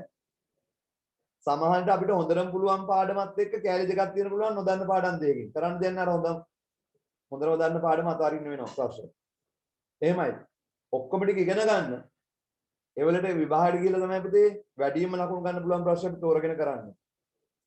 ඒ කියන්නේ මේ හොඳටම දන්න සුපිරිම එකක් තියෙනවා දැන් 40ක් හම්බ වෙනවා නම් හොඳම දන්න කොටස් 3ක් තියෙනවා නම් එකක් හොඳටම දන්නවා. ඊටු දෙක සාමාන්‍ය මට්ටමින් දන්නේ. එතකොට ඒක කරන්න එපාද? ඒකද කියන්නේ තේරුම් ගන්න නැහැ. ඊට වැඩි අර තුනම සාමාන්‍ය තුනම දන්නේ කරන්නේ. හොඳම දන්නේ කරන්නේ මොකටද? අරගේ ලකුණු ගන්න බැරි නේද? අරගේ තුනෙන්ම ලකුණු ගන්න පුළුවන් තුන. ඒකනේ තෝරගන්න ඕනේ. ඒ හින්දා පුතේ ප්‍රශ්න අතාරිනේම දැන් තීරණය කරන්න නැහැ. ඔය තීරණය කරන්න විභාගෙට ගිහිල්ලා. හරි. එන්න අනුපාත ප්‍රශ්න පාඩමත් ඉවරයි ඈ. අනුපාත පාඩමත් ඉවරයි. ඒතකොට තව තියරි පන්තියේ තියෙන්නේ අපිට කරන්න කලමනාකරණ ගිණුම් කරන්නේ පටන් ගත්තා. කලමනාකරණ ගිණුම් කරන්නේ මේ ටියුට් එකට අමතරව තව ටියුට් එකක් එන්න තියෙනවා. ශ්‍රමයයි පොදුකාරය. හොඳම ටික තියෙන්නේ ඒකේ. මේකෙන් මදින්න එපා කල්පනාකරණ ගිණුම් කරන්නේ. හොඳම ටික තියෙන ටියුට් එක තාම දුන්නේ නැහැ. ඒක මේ මාසෙ දෙනවා. ලබන සතිය වගේ ක්ලාස් එකකට දෙන්න පුළුවන්. හරි? ලබන සතිය වගේ. ඊට පස්සේ තියෙනවා ආන්තික පිරිවැය ආයෝජන තීරණය. තියරි පන්තිය. එතකොට දැන් තේරෙනවද ඒතර තියරි ටික ගැටලුවක් නැහැ කියලා? ඔයගොල්ලෝ බය වෙන්න එපා පුතේ. මෙහෙම උගන්ලා සිලබස් ඉවර කරායිද නැද්ද? කොහොම කරායිද? ඔයගලන්ට හිතන්න දෙයක් නැහැ පුතේ. පුරුදු වෙන්න උගන්වනවා නෙමෙයි. ඒ නිසා පුතේ හරි වෙලාවදී හරි තැනදී ඔයගලන්ට ඉවර කරලා දෙන්න. ඔයගලන්ට හිතන්න ඕන දෙයක් නැහැ. ඔයගොල්ලෝ විශ්වාසයක් තියෙන පන්තිර ඇවිල්ලා තියෙන්නේ. ඒක හැම තමයි. මං කිව්වේ අගෝස්තු විභාගෙ තිබ්බත් ඊට කලින් මම ඔයගලන්ට උගන්ලා ඉවර කරනවා. නොවැම්බර් දැන් විභාගෙ තියෙන්නේ. නොවැම්බර් දවස් 5කට කලින් රිවිෂන් පන්තිය කොහොම හරි ඉවර කරලා දෙන්න එච්චරයි. ඔක්කොම වැට් ටික ඉවර කරලා. හරි. තියරි පන්තියට කලින් ඉවර කරනවා. තියරි පන්තිය ඔක්තෝබර් අග වෙද්දි විතර ඉවර වෙනවා. නොවැම්බර් රිවිෂන් පන්තිය නම් පුතේ අග දවස් වෙනකම් යනවා. හරි. බලමු එහෙනම්. පුතේ දැන් ගන්න මෙන්න මේක. මෙන්න මේ කෙටි ප්‍රශ්න පත්‍ර ටික දීලා ඇති. මම පුතේ ඒක නැති කට්ටියට ඊයේත් දැම්මා PDF එක එදත් දැම්මා. හරි බලන්න. පුතේ ඒකේ තිබ්බේ ප්‍රශ්නාංක 1 ඉඳලා ප්‍රශ්නාංක 1 ඉඳලා 15 වෙනකන් තිබ්බේ මුදල් ප්‍රකාශ ප්‍රශ්න. 1 ඉඳලා 15 වෙනකන් තිබ්බේ මුදල් ප්‍රශ්න. ඒ ටික අපි එක දවසක් ඉවර කරා. දැන් තියෙන්නේ 16 ඉඳලා 16 17 18 19 20 ඉඳලා 35 වෙනකන් තියෙන්නේ අනුපාත පාඩමේ කෙටි ප්‍රශ්න. අපි කතා කරමු දැන්. හරි. අනුපාත පාඩමේ 16 වෙනි ප්‍රශ්නේ. වෙළඳ සමාගමක දල්ලාභ අනුපාතය වෙළඳ සමාගමක දල්ලාභ අනුපාතයේ ස්ථාවරව තිබියදී පසුගිය වර්ෂය හා සැසඳීමේදී ප්‍රවර්තන වර්ෂයේ ශුද්ධ ලාභ අනුපාතය අඩු වීමට පහත කුමන දෑ බලපායිද? ඒ කියන්නේ දල් ලාභ අනුපාතය ගිය අවුරුද්දේ 125යි. හිතලා ගමු ඈ. දල් ලාභ අනුපාතය ගිය අවුරුද්දේ 125යි මේ අවුරුද්දේ 125යි. දල් ලාභ අනුපාතය ගිය අවුරුද්දේ 125යි මේ අවුරුද්දේ 125යි දල් ලාභ අනුපාතය. ශුද්ධ ලාභ අනුපාතය ගිය අවුරුද්දේ 115යි මේ අවුරුද්දේ 110යි. ඒ කියන්නේ දල ලාභය එහෙමම තියෙද්දි මේ ව්‍යාපාරයේ ශුද්ධ ලාභය අඩු වෙලා. හරි. අපෙන් අහන්නේ ශුද්ධ ලාභය අඩු වෙන්න බලපාන හේතු. එක ප්‍රවර්තන වර්ෂයේ අවසාන තුගේ ශුද්ධ උපලබ්ධියගේ පිරිවැයට වඩා අඩු වීම. ඔව්. පුතේ ශුද්ධ උපලබ්ධියගේ අඩුයි කියන්නේ ගිය අවුරුද්දේ වගේ තොගයක් කැපුවේ නැහැ මේ අවුරුද්දේ තොගය කපා හරිනවා. ඒකවල ලාභය අඩු වෙනවා. හරිද? ඒක එනවා. පුතේ වියදමක්නේ ගිය අවුරුද්දේ තිබ්බ නැති මෙහෙම වියදමක් මේ අවුරුද්දේ වෙල තොගාගේ කපා හැරීම කියලා. ඒක එනවා. B පොලි ආදායම අඩුවීම. ඔව් පුතේ පොලි ආදායම දල් ලාභයට එකතු වෙනවා. හරි. දල් ලාභයට එකතු වෙන පොලි ආදායම. එතකොට ගිය අවුරුද්දට වඩා මේ අවුරුද්දේ පොලි ආදායම අඩු වෙලා. එමනේ කියන්නේ. හරි. ඔව් එතකොට ඒක නිසා පුතේ මේ අවුරුද්දේ ශුද්ධ ලාභය අඩු වෙනවා. A නිසා ශුද්ධ ලාභය අඩු වෙනවා. B නිසා ශුද්ධ ලාභය අඩු වෙනවා. C ගොඩනැගිලි ප්‍රථම වරට හිඟයකට ප්‍රත්‍යාගන්නේ කිරීම අඩු වෙනවා. ඇයි? ප්‍රත්‍යාගන්න ලාභ තිබ්බට අපි ලාභලා ප්‍රකාශයට ගන්න නැති වුණාට ප්‍රථම වරට ප්‍රත්‍යාගන්නය කරාම හිඟයක් ආව නම් ඒක මේ අවුරුදු වියදමක් විදියට දානවා. එතකොට ගිය අවුරුදු නැති වියදමක් මේ අවුරුදු වෙනත් විදිහකට ඇතුළු වෙනවා ප්‍රත්‍යාගන්න ලාභ කියලා. අඩු වෙනවා. D සාමාන්‍ය කොටස් හිමියන්ට අතුරු ලාභාංශ ගෙවීමද කොටස් හිමියන්ට ලාභාංශ ගෙවුවයි කියන එක හරිද? ශුද්ධ ලාභයට බලපාන්නේ නැහැ. ශුද්ධ ලාභය හෙව්වයින් පස්සේ වෙන දෙයක් ඒක. උත්තරේ පුතේ ශුද්ධ ලාභ අනුපාතය අඩුවීමට බලපාන්නේ A B C. එහෙම උත්තරයක් තියෙනවද? උත්තරේ 3. උත්තරේ 3. පුතේ ඔයාලට තේරෙන්නේ මේ ප්‍රශ්න ටික කරාම අනුපාත පාඩම කොහොමද එන්නේ කියලා.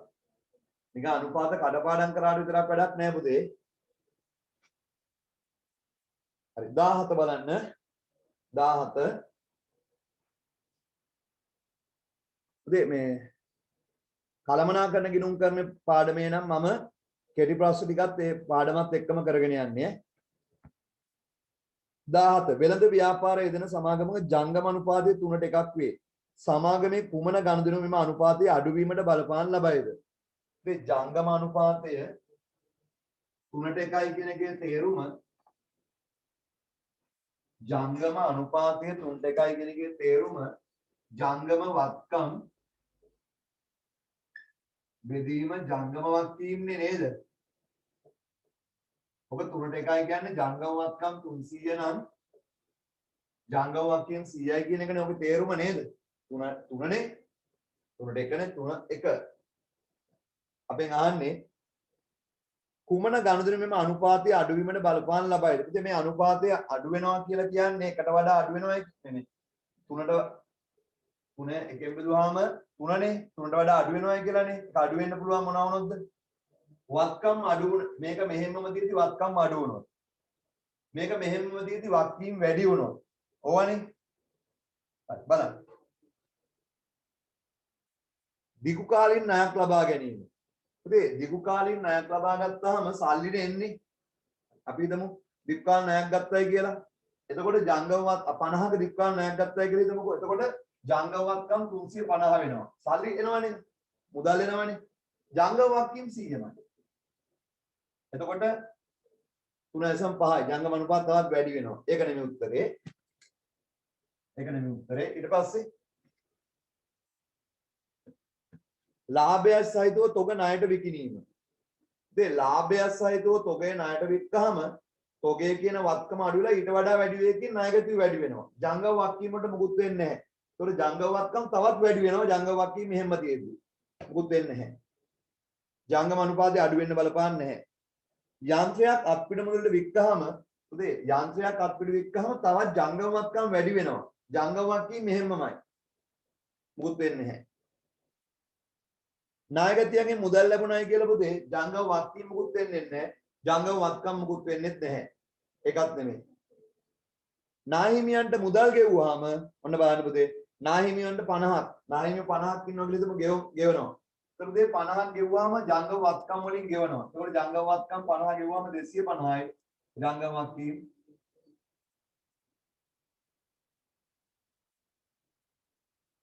50යි.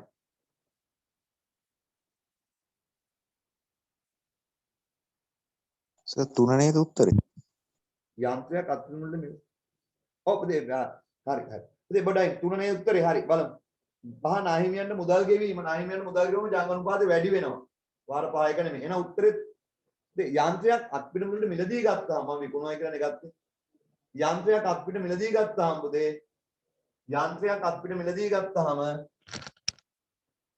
යන්ත්‍රයක් අත්පිට ගත්තාම වෙන්නේ ජංගම වක්කීම් මෙහෙමමයි. සල්ලි දීලා යන්ත්‍රයක් ගත්තාම මුදල් අඩු වෙලා ජංගම නොනවත්කමට මුදල් අඩු වෙනවා. එතන මුදල් 250 වෙනවා පුතේ 50ක් ගත්තා නම් උත්තරේ 3. උත්තරේ දිගු කාල මම පුතේ අහන්න දිගු කාලින ණයක් වෙන්න බැයිද? දිගු කාලීන ණයක් ගත්තාම පුතේ මුදල් එනව නේද? ඒතර ජංගමත්කම් මොකද වෙන්නේ? වැඩි වෙනවා. ජංගම වක්කීම් වලට මුකුත් වෙනවද? දිගු කාල ණයක් ගත්තාම මුදල් එනවා. ඒක හරි. ඒක ජංගම වක්කීම් නෙමෙයි ජංගම නොවන වක්කීම්න්නේ. ඒතකොට ජංගම වත්කම් වැඩි වෙලා ජංගම වක්කීම් මේ ගානම. ඒතකොට ජංගම අනුපාතය ඉහළ යනවා. යන්ත්‍රයක් අත්පිට ගත්තාම වෙන්නේ මුදල් එළියට යනවා. ඒතකොට ජංගම වත්කම් අඩු වෙනවා. ජංගම වක්කීම් මෙහෙමමයි. උත්තරේ 3 14 3. හරි. බාන 18 පහත් තොරතුරු සමාගමක 21 3 දින අවසන් වර්ෂ සඳහා අදාළ වේ. විකුණුම් 900යි විකුණුම් පිරිවෙ 600යි 24ක තොගය කියන්නේ ආරම්භක තොගය 21 3 කියන්නේ අවසන් තොගය. වර්ෂය සඳහා වැඩ කරන දින 360ක් බව උපකල්පනය කරන්න. 21 3 දින අවසන් වසර සඳහා සමාගමේ තොග රැඳවුම් කාලය. තොග රැඳවුම් කාලය අහන්නේ. එහෙනම් මුදේ ඒක හොයාගන්න වෙන්නේ 360 දින ගන්න 360යි කියනවනේ. 360 බෙදන්න ඕනේ ණය ගැති පිරිවැටුම් අනුපාතයෙන් නේද? ඒකනේ දාන්නේ. තොග පිරිවැටුම් අනුපාතයෙන් 360 බෙදන්න වෙනවා තොග පිරිවැටුම් අනුපාතයෙන්. 360 බෙදන්න තොග පිරිවැටුම් අනුපාතය. තොග පිරිවැටුම් අනුපාතය හොයාගන්නේ විකුණුම් පිරිවැය 600 බෙදන්න තොග පිරිවැටුම් අනුපාතය හොයාගන්නේ විකුණුම් පිරිවැය 600 බෙදන්න සාමාන්‍ය තොගය 125 175 කියන්නේ 300 දෙකෙන් බෙදුවාම 125 100 ඕන කැල්ලකින් ටට්ටක් ගාලා ගහලා බලන්න 125 175 එකතු කරාම 300 300 දෙකෙන් බෙදුවාම 150යි. එහෙනම් 600 150න් බෙදුවාම වාර 4යි. තොග පිරිවැටුම් අනුපාතය වාර 4යි. 360 වාර 4න් බෙදුවාම උත්තරේ දින කියදෙන්නේ 90ද? දින 90 නේ උත්තරේ. දින 90යි. තොග රැඳවුම් කාලය දින 90යි. සර් මේ අර 17 වෙනි එකට උත්තරේ ණය හිමියන්ට මුදල් ගෙවුවාම බලන්නකො මුදල් ගෙවුවාම ජංගම වගකීම අඩු වෙනවා මුදල් කියන ජංගම වත්කමත් අඩු වෙනවනේ. හරි ඔව් ඒක තමයි මම පෙන්නුවේ මේ ජංගම වත්කම් 300යි ජංගම වත්කම් 100යි කියලා ගමුකෝ. හරි ණය හිමියන්ට 50ක් ගෙවනවා කියලා හිතන්නකෝ. එතකොට 50ක් ගෙවුවම ජංගම වත්කම් 250යි. එතකොට ජංගම වත්කම් 50 වෙනවා. හරි තේරුණේ? 50ක් ගෙවුවා. එතකොට ජංගම වත්කම් ණයගැතියෝ කියන ජංගම වත්කම අඩු මුදල් කියන ජංගම වත්කම අඩු වෙනවා. 300 250 වුණා. එතකොට වගකීම් 100 නේ තිබ්බ එකෙන් 50ක් ගෙවුවම 50යි. එතකොට වාර කීයද? වාර 5යි. 3ට වඩා වැඩි වෙලා. ඒකනේ මිනි උත්තරය එතකොට නේද? හරි. මම දාලා බලන්න. ඒක විදිහ අර යන්ත්‍රය අත්පිට ගත්තාම ජංගමත් මුදල් කියන ජංගමත්කම අඩු වෙනවා. ජංගමත්කම මෙහෙම තියෙනවා. හරි. උත්තරේ 18ට 19 වෙනි ප්‍රශ්න බලන්න. 19 වෙනි ප්‍රශ්න බලන්න. පහත එක් එක් අවස්ථාවේ සමාගමක නාහිමිකම් අනුපාතයේ වැඩි වේද අඩු වේද වෙනස් නොවේද? ණය හිමිකම් අනුපාතය ණය ප්‍රාන්තනයේ බෙදීම හිමිකම් ප්‍රාන්තනය ණය හිමිකම් අනුපාතය කියන්නේ ණය ප්‍රාන්තනයේ බෙදීම හිමිකම් ප්‍රාන්තනය හරි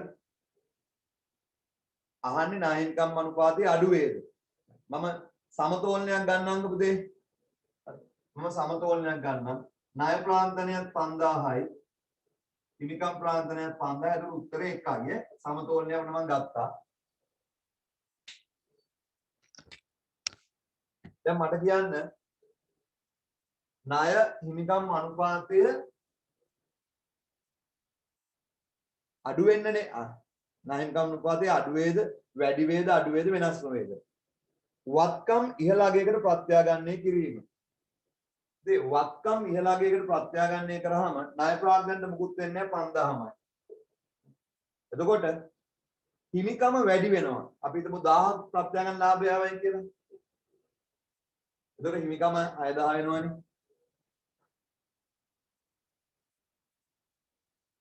පැහැදිලිද එතකොට පුතේ ප්‍රත්‍යාගන්නය කරාම ණය හිමිකම් අනුපාතය අඩු වෙනවා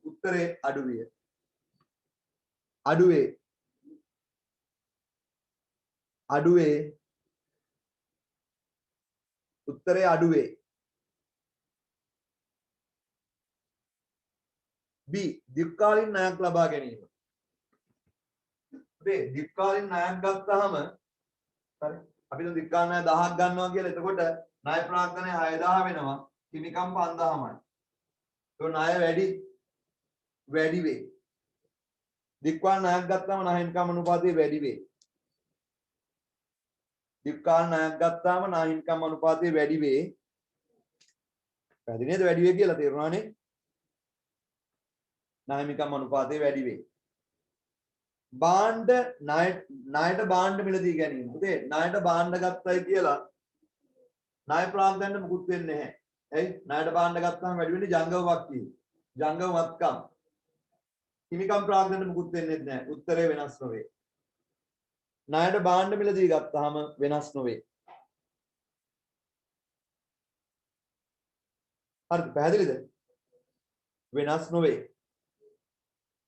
ඊට පස්සේ නව කොටස් නිකුතුව ඉතින් නව කොටස් නිකුත් කරනවා ණය ප්‍රාන්තන එහෙමමයි ප්‍රකාශ ප්‍රාන්තන වැඩි වෙනවා તો ණය අඩුයි හිමිකම් වැඩි උත්තරේ අඩුවේ D එකට උත්තරේ අඩුවේ ඉතින් ඔක්කොම විභාග ප්‍රශ්න මේ ඔක්කොම A level ප්‍රශ්න එතකොට ඔයගොල්ලෝ හිතාගෙන මේ අනුපාත ටික ලියාගෙන ගියාම උත්තර ලියන්න පුළුවන් අනුපාත ටික කඩපාඩම් කරාම උත්තර ලියන්න පුළුවන් කියලා මොකද උදේ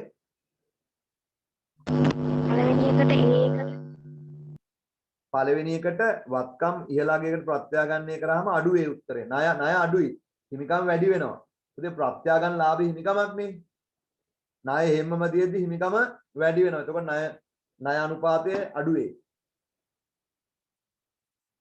හරි නේද හරි එන්න 20 වෙනි ප්‍රශ්නෙට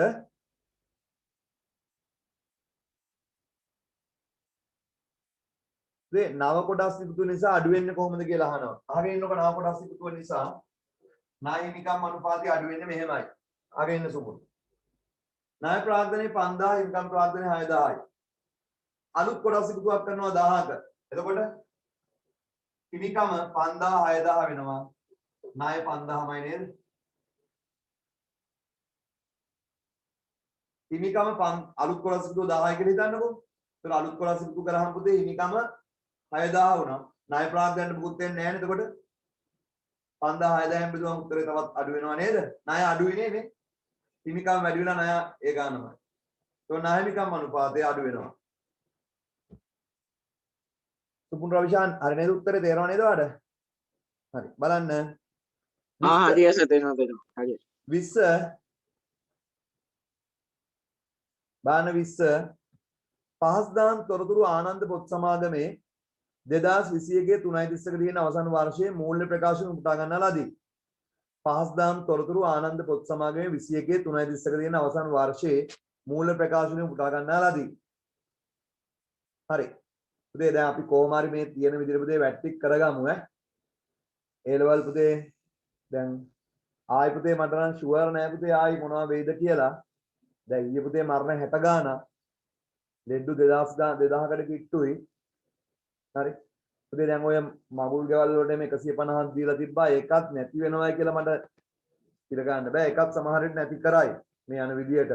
ඒතර පුතේ අපිට පන්ති පටන් ගන්න දවසක් කියන්න බෑ. හරි. ඒ නමුත් පුතේ විභාග නම් තවදුරටත් කල් දාන එකක් නැහැ. කොහොම හරි විභාග ටික තියයි.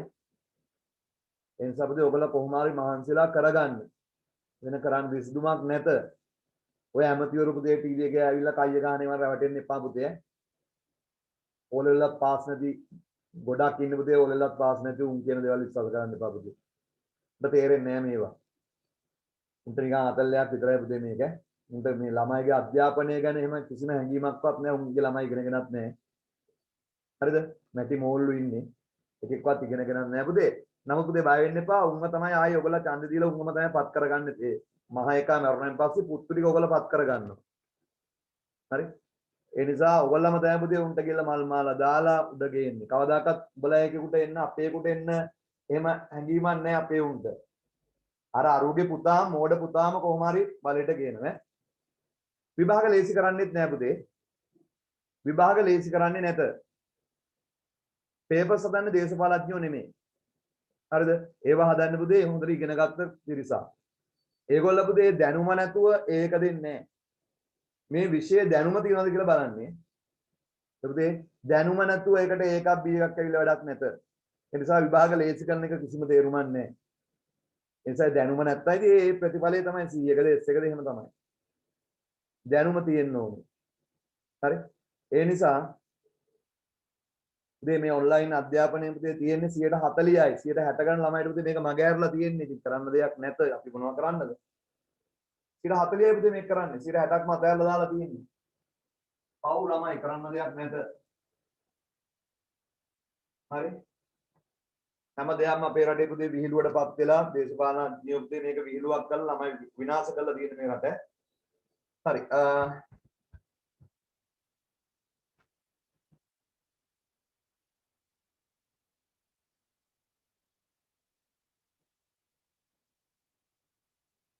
හරිද? ඔබදී දැන් මෙහෙමයි. දැන් ඔය කමිටු වලින් දාලා ප්‍රශ්න පත්‍ර හදන කට්ටිය දාලා අහන්නේ රොයල් එකනේ විශාඛයේ ඔයගලයි සිලබස් ඉවරද කියලා. රොයල් එකනේ විශාඛයේ තමයි සිලබස් ඉවරද කියලා අහන්නේ. ඒගොල්ලෝ ඉවරයි. එහෙනම් අනිත් උදේ රටේ අනිත් ළමයිනුත් මයින්නේ මේ විදිහට තමයි. කරන්න දෙයක් නැහැ. හරිද?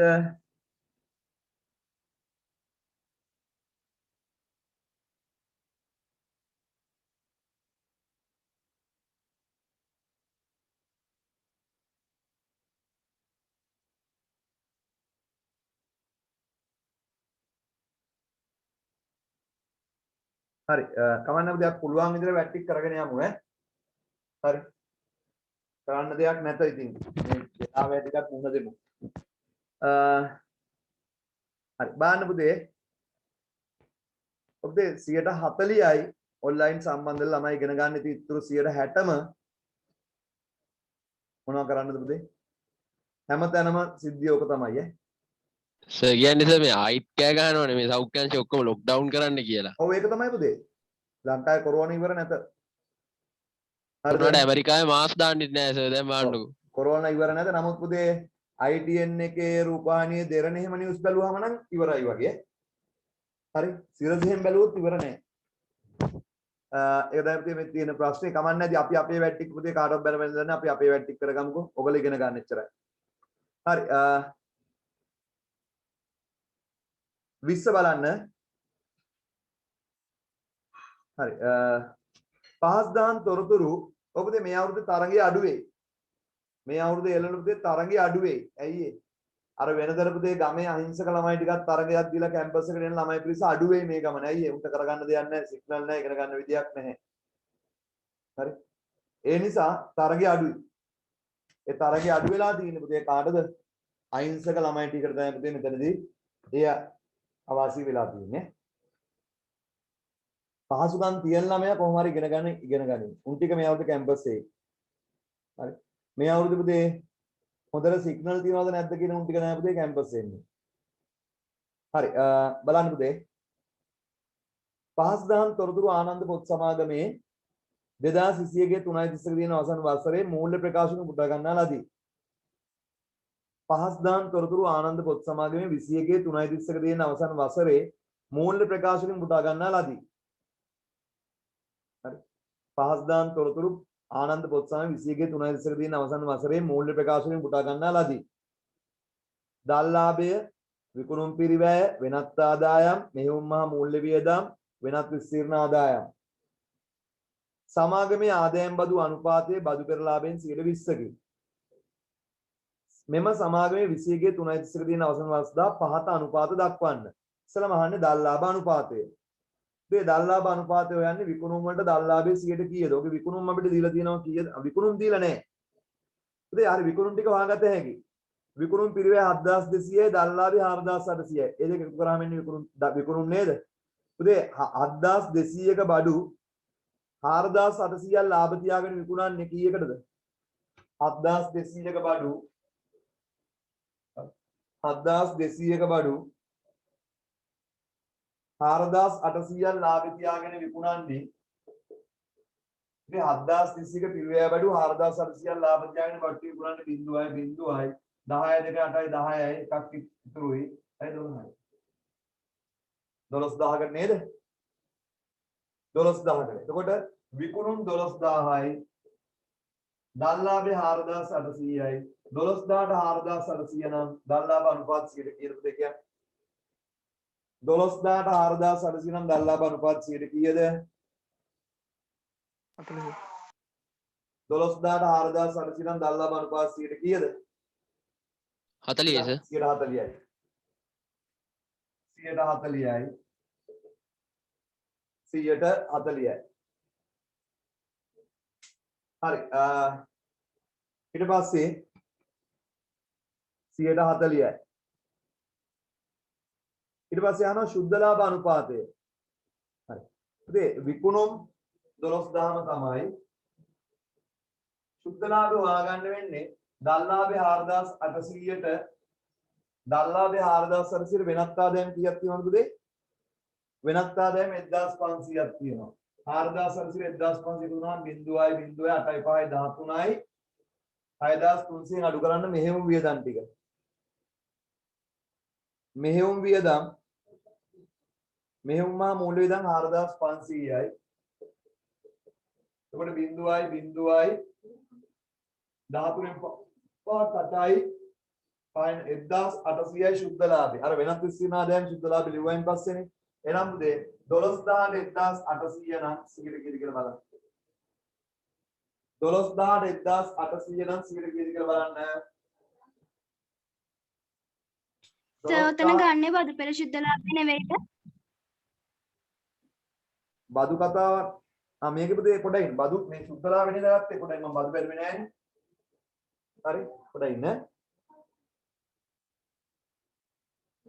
නෑ පුතේ පොඩයි ඉන්න මේකේ අපිට ගන්න වෙන්නේ ශුද්ධ ලාභ අනුපාතයනේ. එතකොට 12000යි හරි ශුද්ධ ලාභ එන්නේ අපිට 1800යි. නෑ පුතේ බදු කතාවක් මේකේ අදාළ වෙන්නේ නැහැ. ආදායම් බදු අනුපාත 20යි.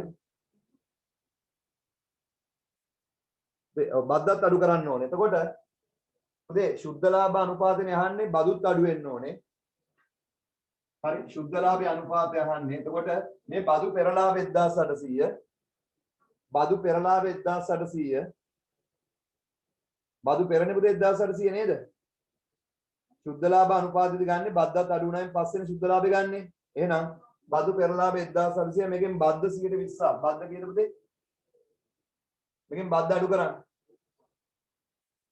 මේ දල්ලාභ 14700 එකෙන් මෙහෙයුම් මහා මූල්‍ය වියදම් 4500 අඩු වුණාම බදු පෙරලාභ 1800යි බද්ද බදු පෙරලාභෙන් 120ක්. එතකොට පුතේ බද්ද 360ක් නේද? එතකොට ශුද්ධ ලාභයෙන් 0යි 10න් 6ක් 4යි 7න් 3ක් 4යි ශුද්ධ ලාභ 1440යි. එතකොට ශුද්ධ ලාභ අනුපාතය ගන්නේ 12000ට 1440 නම් 100ට. 12000ට 1440 නම් 100ට. 100ට කීයද පුතේ ගන්නෙ? 12යි. 112 මයික බදු කතාව දැක්කේ නෑ දැන් දැක්කේ. 112. මේ ශුද්ධ ලාභ අනුපාතය ගන්න බදුත් අඩු කරලා 112යි. හරි ඒක බදුත් අඩු කරලා ගන්න ඕනේ. හරි එන්න 21 බලන්න. 112යි උත්තරේ. මේකේ බදුත් අඩු කරලා ගන්නේ. බලන්න 21 ගිණුම් වර්ෂ දෙකක් සඳහා ව්‍යාපාරයකට අදාළ තොරතුරු කිහිපයක් පහත් දී ඇත. ගිණුම් වර්ෂ දෙකක් සඳහා ව්‍යාපාරයට අදාළ තොරතුරු කිහිපයක් පහත් දී ඇත. මුළුවත්කම් 250යි 200යි ණයට විකුණුම් 150යි 75යි මුදලට විකුණුම් 20 250යි 21 19 325යි සාමාන්‍ය ණය ගැතිව 20 30යි 19 15යි. අපෙන් අහන්නේ 19 වර්ෂයට සාපේක්ෂව 20 වර්ෂයේදී ණය එකතු කිරීමේ කාලය සහ මුළුවත්කම් පිටවටුම් අනුපාතය වැඩි වී තිබේද අඩු වී තිබේද නැත්නම් වෙනස් වී තිබේද යන්න. ඒ ණය එකතු කිරීමේ කාලය දින ගානෙන් ඕනේ. ඒක ඕනේ ණයගති පිටවටුම් අනුපාතය වුණා නම් හරි. ණයගති පිටවටුම් අනුපාතය වුණා නම් හරි. ණයගති පිටවටුම් අනුපාතය වුණා නම් හරි. ණයගති පිටවටුම් අනුපාතය 2019 ඉස්සෙල්ලා හොයන්නම් මම. 19 ණයගති පිටවටුම් අනුපාත හොයාගන්නේ ණයට විකුණුම් 75 බෙදන්න සාමාන්‍ය ණයගතිය 15. හරිද? පුතේ 2019 ණයගති පිරිවැඩුම් අනුපාතය මම හොයන්නේ. ණයගති පිරිවැඩුම් අනුපාතය 75 බෙදන්න 15 වාර 5යි. වාර 5යි. 2020 වාර කීයද කියලා බලන්න. 2020 ණයට විකුණුම් 150 බෙදන්න සාමාන්‍ය ණයගතිය 30න්. 150 30න් බෙදුවාම ඒත් වාර 5ද? ඒත් වාර 5යි. එහෙනම් පුතේ උත්තරේ ණය එකතු කිරීමේ කාලය වර්ෂෙට දින ගන්න වෙනස් වෙන්නේ නැහැ නේ. එකම දින ගන්නනේ. එතකොට ණය එකතු කිරීමේ කාලය වෙනස් නොවේ. වෙනස් වී නැත. පුතේ 19ට සාපේක්ෂව 2020 ණය එකතු කිරීමේ කාලය වෙනස් වෙලා නැහැ. හරි පුතේ ආයන්න මම ওই ප්‍රශ්න දැම්ම පුතේ තියෙන එක ආයන්න ඔයගොල්ලෝ සිලබස් එකේ නැහැ. ආයන්න ඔයගොල්ලෝ සිලබස් එකේ නැහැ මුළුවත්කම් පිරිවැටුම් අනුපාතය. හරිද? ආයන්න පුතේ ඔයගොල්ලෝගේ සිලබස් එකේ නැහැ මුළුවත්කම් පිරිවැටුම් අනුපාතය කියන එක ඔයගොල්ලන් නැහැ. ඒ කියන්නේ වත්කම් වගේ කී වාරයක්ද විකුණුම් කියන එක. වත්කම් වගේ කී වාරයක්ද විකුණුම් කියන එක. අපි උත්තර නිකන් බලලා දාමුකෝ. පුතේ 2019 මුළුවත්කම් 200ක් තියෙද්දි විකුණුම් ඔක්කොම ණයට 75යි මුදලට විකුණුම් 325යි කියන්නේ පුතේ මුළු විකුණුම් මෙතන ඔක්කොම 400යි. 400 200ෙන් බෙදුවම වාර 2යි. හරි. මේක නෑ ඔයාලගේ සිලබස් එකේ. 19 මුළුවත්කම් පිරිවැඩුම් වාර 2යි. 2020 250යි 150යි 250යි කියන්නේ ඒත් 400යි. 400 250න් බෙදුවාම වාර දෙකට වඩා අඩුයි. එතකොට මුළුවත්කම් පිරිවැඩුම් අනුපාතය අඩු වෙලා තියෙනවා. අඩු වෙලා. උත්තරේ අඩුවේ ඒක ඔයගොල්ලෝ සිලබස් එකේ නැහැ. ඒක ඔයගොල්ලෝ සිලබස් එකේ නැති එක. නමුත් මාර එක ප්‍රශ්නයක් කරා එක. 22 ආයතනය සම්බන්ධයෙන් පහත් තොරතුරු සපයා ඇත. ආයතනයක් සම්බන්ධයෙන් පහත් තොරතුරු සපයා ඇත. බලන්න. වර්ෂනා ශුද්ධ ලාභයේ 20 160යි 19 150යි. පොලී වියදම ෂය. අයන්න 2020 වර්ෂ සඳහා පොලී ආවරණ අනුපාතය ගණනය කරන්න. පුතේ 2020 පොලී ආවරණ අනුපාත හොයන්නේ බදු කතාවක් මේකේ නැහැ. පුතේ මේකේ බදු කතාවක් නැහැ. බදු නැහැ මේ ගානේ. ඒ නිසා ශුද්ධ ලාභ 160ට පොලී 400 එකතු කරලා පොලියෙන් බෙදන්න. 2020 නේ අහන්නේ 2020 160 40 එකතු කරාම 200යි 240න් බෙදුවාම වාර කීයද? පුතේ 240න් බෙදුවාම වාර කීයද උත්තරේ? 160 යන 40 බෙදීම 40 වාර 5යි. වාර 5යි. හරි ආයන්න පසුගිය වර්ෂයට සාපේක්ෂව පොලී ආවරණ අනුපාතය අඩු වීද නැතොත් වැඩි වීද යන්න සඳහන් කරන්න පුතේ. 2020 වාර 5යි 2019 වාර කීයද කියලා කියන්නේ? 19 පොලි ආවරණ අනුපාතයේ වාර කීයද කියලා කියන්නේ? 19 150 ධන 30 බෙදීම 30 150යි 30 180යි 180 30න් බෙදුවාම වාර 6ද? ඔව්. එහෙනම් මට කියන්න ගිය අවුරුද්දට සාපේක්ෂව මේ අවුරුද්දේ පොලි ආවරණ අනුපාතය මොනවා වෙලාද? හරි? අඩු වෙලා නේද? අඩු වෙලා. උත්තරේ අඩු වෙලා. හරි. ආයෙ අහගන්න පුතේ ප්‍රශ්නේ 2020 පොලි ආවරණ අනුපාතය හොයන්නේ කොහොමද? බදු පෙරලාභයට පොලි එකතු කරලා පොලියෙන් බෙදනවා. 2020 පොලි ආවරණ අනුපාතය එන්නේ ශුද්ධ ලාභ 160ට පොලි 40 එකතු කරාම 200යි. ඒක පොලි 40න් බෙදුවා වාර 5යි. හරි? වාර 5යි. 2019 ශුද්ධ ලාභ 150ට පොලි 30 එකතු කරලා පොලියෙන් බෙදනවා. එතකොට 150යි 30යි 180යි 180 30න් බෙදුවාම වාර 6යි. එතකොට 19 වාර 6ක් වෙද්ද එක 2020 වාර 5 වෙලා. උත්තරේ අඩු වෙලා. අඩු විය. හරි. එන 23ට ඉතින් බාන්න 23 ප්‍රශ්නේ 23 ඉතින් බාන්න 23 වෙනි ප්‍රශ්නේ එකම කර්මාන්තයේ සමාගම් දෙකකට අදාළ අනුපාත කිහිපයක්. A සමාගමේ B සමාගමේ ජංගම අනුපාතයේ ශනික වත්කම් අනුපාතයේ මුළු වත්කම් පිරිවැඩුම් අනුපාතය කියන එක පුතේ නැහැ ඔයගොල්ලන්ගේ සිලබස් එකේ. නමුත් මම මේ ප්‍රශ්නෙත් එක්ක තිබ්බ නිසා හැම දැම්මා. විකුණු මුළු වත්කම් වගේ විකුණු වාර කීයක්ද කියන එක. වත්කම් ප්‍රයෝජන ගැනීම සම්බන්ධයෙන් පහත කුමන සමාගම වඩාත් කාර්යක්ෂමද යන්න. පුතේ ඒක ඔයගොල්ලන්ගේ සිලබස් එකේ නැහැ. මුළු වත්කම් පිරිවැඩුම් අනුපාතයේ A එක 1.5යි B එකේ වාර 2යි. එහෙනම් පුතේ උත්තරයකට B සමාගම කියලා ලියන්නකෝ. උත්තරේ B සමාගම. හරිද ළමයිනි? උත්තරේ B සමාගම. හරි. බාන ඊළඟ එක කුමන සමාගම සතු ඉහළ ද්‍රවශීලතා මට්ටමක් පවතීද යන්න හේතුව සහිතව. උදේ ද්‍රවශීලතාවය වැඩි මොකේද? ඒ සමාගමේ ජංගම අනුපාතයේ වාර දෙකට වඩා වැඩි වුණාට වැඩක් නැහැ. ශනික අනුපාතයේ 0.9කට වඩා අඩුයි. ඒ සමාගමේ ද්‍රවශීලතාවය හොඳ නැහැ. B එකේ ජංගම අනුපාතයේ වාර දෙකට වඩා අඩුයි. වාර දෙකට වඩා අඩු වුණාට කමක් නැහැ. ඒගොල්ලන්ගේ ශනික වත්කම් අනුපාතයේ වාර එකට වඩා වැඩි. ඉතින් සාමාන්‍යයෙන් ශනික අනුපාතයකට වඩා වැඩි නම් ජංගම අනුපාතය හොඳයි කියලා කියනෝනේ අපි. උත්තරේ සීමිත B සමාගම. උත්තරේ සීමිත B සමාගම. උත්තරේ B සමාගම. උත්තරේ B සමාගම.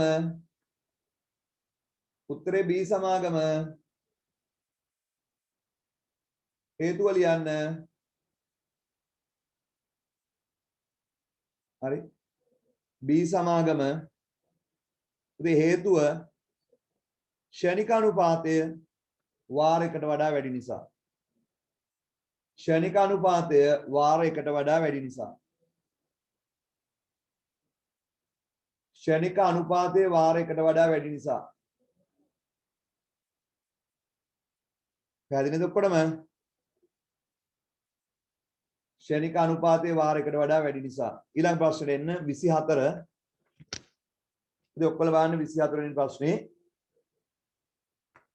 සමාගමක ද්‍රවශීලතාවයකට වඩා වැඩි නිසා ඒක වැරදි නෑ දුලන්ජන එක හරි. හරි. බලන්න 24. ඉතින් බලන්න 24 වෙනි ප්‍රශ්නේ. හරිද?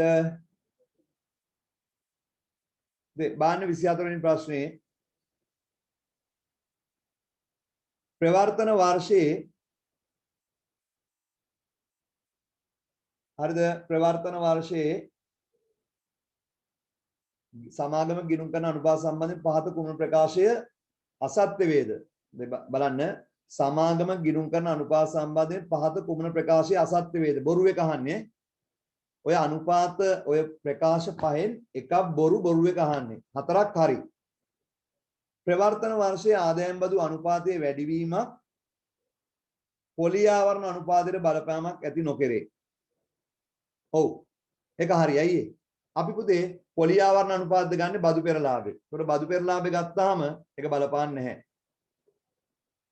ඒක ඇත්ත. උදේ 24 එක සත්‍යයි. දෙක කියවන්න. පසුගිය වසරට සාපේක්ෂව දෙවණිය කියවන්න. පසුගිය වසරට සාපේක්ෂව ණයගැති පිරිවැඩුම් අනුපාතයේ වැඩිවීමක් මගින් පසුගිය වසරට සාපේක්ෂව ණයගැති පිරිවැඩුම් අනුපාතයේ වැඩිවීමක් මගින් ප්‍රවර්තන වර්ෂය තුලදී ණය එකතු කිරීමේ උපක්‍රමයක් අනුගමනය කර පෙන්눔 කරේ. ඔව් ඒකත් හරි. ඉතින් ගිය අවුරුද්දට වඩා ණයගැති පිරිවැඩුම් අනුපාතය වැඩි කියන්නේ ණයගැතියන්ගෙන් සල්ලි හොඳට එකතු වෙනවා. ගිය අවුරුද්දට වඩා මේ අවුරුද්ද එකතු කරන්න මොකක් හරි හොඳ උපක්‍රමයක් යොදවලා. ඒක හරි. දෙක හරි. තුන පසුගිය වසරට සාපේක්ෂව තොග රැඳවුම් කාලයේ වැඩිවීමක් මගින් ප්‍රවර්තන වර්ෂයේදී ඵලදායී තොග කළමනාකරණ ප්‍රතිපත්තියක් අනුගමනය කළ පෙන්눔 කෙරේ. ඒක බොරුනේ පිටු. පසුගිය වසරට සාපේක්ෂව තොග රැඳවුම් කාලයේ වැඩිවීමක් මගින් ප්‍රවර්තන වර්ෂය තුලදී ඵලදායී තොග කළමනාකරණ ප්‍රතිපත්තියක් අනුගමනය පෙන්නුම්. තොග රැඳවුම් කාලේ වැඩි කියන්නේ බඩු විකිල්ල නැහැ බඩු ටික ඉතුරු වෙලා. එතකොට ගිය අවුරුද්දට වඩා හොඳ ක්‍රමයක් මේ අවුරුද්ද අනුගමනය කළාද? ඒක වගේ නේද උත්තරේ? ඒක වගේ උත්තරේ බලන්න 4. පසුගිය වසරට සාපේක්ෂව මුදල් හා මුදල් වලට සමාන දේවල් වැඩිවීමක් මගින් ප්‍රවර්තන වර්ෂයේ ද්‍රව්‍යශීලතා අනුපාතවල වැඩිවීමක් පෙන්눔 කරේ. ඒකත් හරි. 5. පසුගිය වසරට සාපේක්ෂව අවසාන තුගේ වැඩිවීමක් මගින් ප්‍රවර්තන වර්ෂයේ ශනික වත්කම් අනුපාතයේ බලපෑමක් ඇති නොකෙරේලු. පසුගිය වසරට සාපේක්ෂව අවසාන තුගේ වැඩිවීමක් මගින් ප්‍රවර්තන වර්ෂයේ ශනික වත්කම් අනුපාතයේ බලපෑමක් ඇති නොකරේ. ඔව්. ඉතින් ශනික වත්කම් අනුපාතයේ තොගේ ගන්න නැහැනේ. තොගේ අඩු වුණා. තොගේ අයින් කළානේ කොහොමද ගන්නෙ? තොගේ වැඩි වුණාද අඩු වුණාද කියන එක ශනික අනුපාතයේ බලපාන්නේ. එහෙනම් උත්තරේ කීයද? උත්තරේ 3. පසුගිය වසරට සාපේක්ෂව තොග රැඳවුම් කාලයේ වැඩිවීමක් මගින් ප්‍රවර්තන වර්ෂ තුනදී ඵලදායී තොග කළමනාකරණ ප්‍රතිපත්තියක් අනුගමනය පෙන්눔 කෙරේ. නෑ. හොඳ නැති එක. ඵලදායී නැහැ ඒගොල්ල කරපු දේ. හරි. උත්තරේ 24ට 3. 24ට 3. බලන්න 25. ණයගැතිය විසින් ශේෂයේ පියවූ විට සමාගමක ජංගම අනුපාතය හා ශනික අනුපාතයට ඇතිවන බලපෑම. ණයගැතියෙකු විසින් සල්ලි ගෙවුවාම ණයගැතියෙකු විසින් සල්ලි බේරුවාම සමාගමේ ජංගම අනුපාතයට ශනික අනුපාතයට වෙන බලපෑම අහන්නේ. ණයගැතියේ මුදල් ගෙවුවාම ජංගම අනුපාතයටයි ශනික අනුපාතයට වෙන බලපෑම. ණයගැතියේ මුදල් අපි ගමුකෝ මෙහෙම ජංගම වත්කම් 300යි ජංගම වත්කම් 100යි. ණයගැතියෙක් මුදල් දුන්නයි කියලා පුතේ ජංගම වත්කම් වෙනස් වෙන්නේ නැහැ. ජංගම වත්කම් වෙනස් වෙන්නේ නැහැ. ඒතකොට ජංගම අනුපාත වෙනස් වෙන්නේ නැහැ. ජංගම අනුපාත වෙනසක් නොවේ.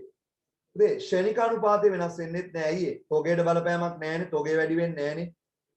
මුදල් වැඩි වෙලා ණයගැතියෝ කියන ජංගම වත්කම අඩු වෙනවා. ඒත් ද්‍රව්‍යශීල වත්කම් වලටම අයිති කොටස වෙනස් නොවේ. උත්තරේ 25ට 4. 25ට 4. හරි. බාන්න 26. ඉතින් බාන්න 26 වෙනි ප්‍රශ්නේ. පහත් තොරතුරු එකම කර්මාන්තයේ නියැලෙන ආයතන දෙකට අදාළ වේ. පහත තොරතුරු එකම කර්මාන්තයේ නියැලෙන ආයතන දෙකට අදාළ වේ. A සමාගම B සමාගම 21 3 තියෙන අවසන් වර්ෂයේ විකුණුම් දෙනවා, මුළු හිමිකම දෙනවා, මුළු වක්කීම් දෙනවා. වැඩිම වත්කම් පිරිවැටුම් අනුපාතයක් ඇති සමාගම නම් කරන්න. ඒක සිලබස් එකේ නැහැ. 25ට 5 තමයි පුතේ උත්තරේ. 25ට 5. හරි. පහත් තොරතුරු එකම කර්ම පුතේ වැඩිම වත්කම් පිරිවැටුම් අනුපාතයක ඒක අපේ සිලබස් එකේ නැහැ. පුතේ වත්කම් වගේ විකුණුම් වැඩි සමාගමනේ අහන්නේ. හරි. පුතේ මට කියන්න ඒ සමාගමේ මුළු වත්කම් කීයද? ඒ සමාගමේ මුළු වත්කම් කීයද? පුතේ ඒ සමාගමේ මුළු වත්කම් දීලා නැහැනේ. දෙන්න ඕනේ නැහැ හොයාගත හැකි. හිමිකම 800යි වක්කීම් 200යි කියන්නේ වත්කම් 1000යි. B සමාගමේ වත්කම් කීයද? 600යි. 450 හිමිකම 450යි වක්කීම් 150 එකතු වුණාම එන්නේ වත්කම්. පැහැදිලිද? එහෙනම් පුතේ ඒ සමාගමේ පුතේ වත්කම් 1000ක් තියෙදි විකුණුම් 1200 1.2යි. හොඳ නෑ මුළු වත්කම් එක. B එකේ වත්කම් පුතේ 600ක් වෙද්දි වත්කම් විකුණුම් 2000ක් තියෙනවා. උත්තරේ B සමාගම. අයන්ට උත්තරේ B සමාගම මොකලයි සිලබස් එකේ නැති ප්‍රශ්නයක්. ඔන්න ආයන්න බලන්න. ආයන්නේ අහන්නේ වෙනම ප්‍රශ්නයක්. ආයන්නේ අහන්නේ වත්කම් වල නිර්වචනයවා දන්නවද කියලා. පුතේ ආයන්නේ අහන්නේ වත්කම් වල නිර්වචනයවා දන්නවද කියලා. හරි. 21 3කට වැඩිම අනාගත ආර්ථික ප්‍රතිලාභ ලබන සමාගම. පුතේ ආර්ථික ප්‍රතිලාභ වැඩි නම් ආර්ථික ප්‍රතිලාභ කියන්නේ වත්කම් වලටනේ. ආර්ථික සම්පත් ආර්ථික සම්පත් කියන්නේ වත්කම් වලට. එතකොට වැඩිම ආර්ථික සම්පත් තියෙන සමාගම මොකද්ද කියලා නේද අහන්නේ? ඒ කියන්නේ වැඩිම වත්කම් තියෙන සමාගම නේද අහන්නේ ඔය. වැඩිම අනාගත ආර්ථික ප්‍රතිලාභ ලබන සමාගම. වත්කම් වැඩි මොකද්ද කියලා අහන්නේ. වත්කම් වැඩි පුතේ. ඒ සමාගමේ වත්කම් 1000යි B සමාගමේ 600යි. එතකොට වැඩි වත්කම් ප්‍රමාණයක් තියෙන්නේ ඒ සමාගමේ. ඒ සමාගමේ. පුතේ ප්‍රතිලාභ ලබන වත්කම් වැඩි. ආර්ථික ප්‍රතිලාභ කියන්නේ පුතේ ආර්ථික සම්පත් කියන්නේ වත්කම් වලට. ඒතර වත්කම් වැඩි සමාගම ඒකේ 1000ක් ඇති පුතේ B එකේ 600යි නේ උත්තරේ ඒ සමාගම. 27 පුතේ බලන්න 27 වෙනි ප්‍රශ්නේ ආයතනයක වත්කම් වල මෙහෙයුම් කාර්යක්ෂමතාව මැනීමට ආයතනයක වත්කම් වල මෙහෙයුම් කාර්යක්ෂමතාව මැනීමට වඩාත් යෝග්‍ය වන්නේ පහත අනුපාතයන්ගෙන් කුමක්ද? වත්කම් වල මෙහෙයුම් කාර්යක්ෂමතාව මැනීමට වඩාත් යෝග්‍ය වන්නේ පහත අනුපාතයන්ගෙන් කුමක්ද?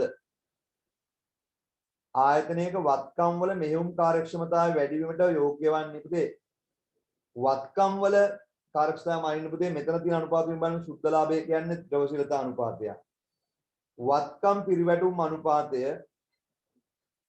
ක්ෂණික අනුපාතය කියන්නේ පුතේ ද්‍රවශීලතා අනුපාතයක්. ජංගම අනුපාතය කියන්නේ ද්‍රවශීලතා අනුපාතයක්. තෝලන අනුපාතය කියන්නේ නෑ වෙන උත්තරේ දෙක ඒක අපේ සිලබස් එකේ නැහැ. වත්කම් පිරිවැටුම් අනුපාතය. පුතේ 24 උත්තරේ දෙක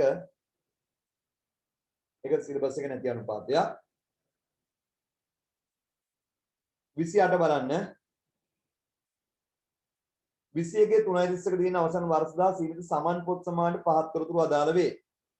ඒ සමන් සමාගමේ විස්තර ටික දීලා විකුණුම් සියලු විකුණුම් ණයට දල්ලාභය සාමාන්‍ය තොගය 21 3.30ක දින අවසන් වර්ෂදා ණය එකතු කිරීමේ කාලය දින 45කි. වසරකට දින 360ක් බව උපකල්පනය කරන්න. 21 3.30ක දින අවසන් වර්ෂදා මෙම සමාගමේ තොග රැඳවුම් කාලය සහ සාමාන්‍ය ණය ගැතියෝ. ඉතින් ඉස්සලම අහන්නේ තොග රැඳවුම් කාලය. තොග රැඳවුම් කාලය හොයන්න වෙන්නේ 360 බෙදීම තොග රැඳවුම් කාලය හොයන්න වෙන්නේ 360 බෙදීම සාමාන්‍ය තොගේ 200. නේ 360 බෙදීම සාමාන්‍ය තොගේ 200 නෙමෙයි. අහන්නේ තොග රැඳවුම් කාලයනේ. ඔව්. තොග රැඳවුම් කාලය හොයන්න වෙන්නේ 360 බෙදෙන්න ඕනේ තොග පිරිවැඩුම් අනුපාතය. තොග පිරිවැඩුම් අනුපාතය. පුතේ 24 උත්තරේ 2 ඒක අදාළ නෑ අපිට. ඒ අනුපාතේ නෑ අපේ සිලබස් එකේ මුලවත්කම් පිරිවැඩුම් අනුපාතය. හරි බලන්න 28 21 3.30ක දින අවසන්වද්දා සීමිත අහන්නේ තොග රැඳවුම් කාලය. පුතේ තොග රැඳවුම් කාලය හොයන්න ඕනේ වර්ෂයක් දින ගන්න බෙදන්න ඕනේ තොග පිරිවැඩුම් අනුපාතය. තොග පිරිවැඩුම් අනුපාතය හොයාගන්න වෙන්නේ මේකේ. තොග පිරිවැඩුම් අනුපාතය හොයාගන්න වෙන්නේ විකුණුම් පිරිවැය සාමාන්‍ය තොගෙන් බෙදලා. පුතේ විකුණුම් පිරිවැය දීලා නැහැනේ. විකුණුම් පිරිවැය දෙන්න ඕනේ නැහැ. විකුණුම් 2400යි කියලා දීලානේ. විකුණුම් 2400යි දල්ලාභය 1400යි. එහෙනම් පුතේ 2400කට විකුණන්නේ 1400ක් ලාභ තියාගෙන විකුණුම් පිරිවැය කිය 1000යිනේ. පුතේ විකුණුම් පිරිවැය 1000යිනේ. 1000 බෙදන්න සාමාන්‍ය තොගේ 200යි. 10 200න් බෙදුවාම තොග පිරිවැඩුම් අනුපාතය වාර 5යි. වාර 5යි. එහෙනම් 360 වාර 5න් බෙදුවාම උත්තරේ කීය දෙන්නේ කියලා කියන්නේ? 360 වාර 5න් බෙදුවාම උත්තරේ කීය දෙන්නේ? දින 72. එහෙනම් දින 72 තියෙන උත්තර 4යි 5යි විතරයි. දින 72 තියෙන උත්තර 4යි 5යි විතරයි. ඊට පස්සේ අහනවා සාමාන්‍ය ණය ගැතියෝ. දේ සාමාන්‍ය ණය ගැතියෝ අපි ගත්තේ මොන අනුපාතයකද? ණය ගැති පිරිවැඩුම් අනුපාතෙන්නේ. මේගොල්ලෝ ණය ගැති පිරිවැඩුම් අනුපාත දීලාද අපිට? ණය ගැති පිරිවැඩුම් අනුපාතය දීලාද? නැහැ. දීලා තියෙනවා. ණය එකතු කිරීමේ කාලය දින 45යි කියලා දීලා තියෙනවා. හරි. ණය එකතු කිරීමේ කාලය දින 45යි කියලා දීලා තියෙනවා. පුතේ එතකොට ණය එකතු කිරීමේ කාලෙන්නේ 45 බෙදීම 360 බෙදීම ණය ගැති පිරිවැඩුම් අනුපාතය. එමුනේ ණය ගැති පිරිවැඩුම් අනුපාතය.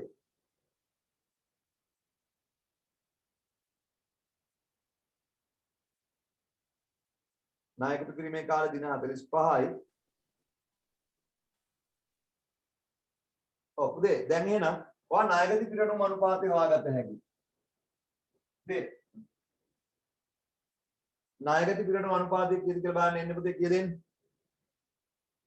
දින 45 එන්නේ වාර්ෂිකයට දින ගන්න ණය ගැති පිරිවැඩුම් අනුපාතයෙන් බෙදුවාම. එතකොට ණය ගැති පිරිවැඩුම් අනුපාතය එන්නේ x මේක මෙහෙට ගත්තාම පුතේ වැඩි කිරීම වෙනවා. 360 බෙදීම 45 වාර 8ද? වාර 8යි ණය ගැති පිරිවැඩුම් අනුපාතය. එතකොට පුතේ ඒ වාර 8 එන්නේ වාර 8 සමානයි ණයට විකුණුම් බෙදීම සාමාන්‍ය ණය ගැතියෝ. ණයට විකුණුම් කියන්නේ මුළු විකුණුම්මයි. 2400 බෙදීම සාමාන්‍ය ණය ගැතියෝ. 2400 බෙදීම සාමාන්‍ය ණය ගැතියෝ. අහන්නේ සාමාන්‍ය ණය ගැතියෝ. ඒතර පුතේ ණය ගැති පිරිවැඩුම් අනුපාතයේ වාර 8 එන්නේ ණයට විකුණුම් බෙදීම සාමාන්‍ය ණය ගැතියෝ. එතකොට පුතේ මේ බෙදීමක් මෙහෙට ගත්තාම වැඩි කිරීම වෙනවා 2400 බෙදීම 8. ඒ සාමාන්‍ය ණය ගැතියෝ කීයද? 300යි ලක්ෂ 3යි. සාමාන්‍ය ණය ගැතියෝ ලක්ෂ 3යි. උත්තරේ 28ට 5. උත්තරේ 28ට 5.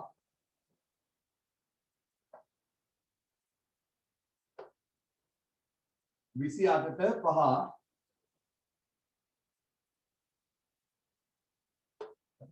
විසි අටට පහ. හරි අපි බලමු ඊළඟ ප්‍රශ්නේ 28ට 5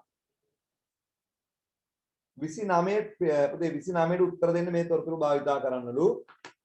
29ට උත්තර දෙන්න කියන්නේ 21 3 දෙන්න අවසන් අවස්ථා ලාභේ පොලි වියදම ආදායම් බදු වියදම අතුරු ලාභාංශ 21 3 ප්‍රකාශ ප්‍රාග්ධනය 24යි කියන්නේ අවුරුදු මුල රඳවාගත් ඉපෙවුම් 21 3 මුළු වත්කම් 7500යි.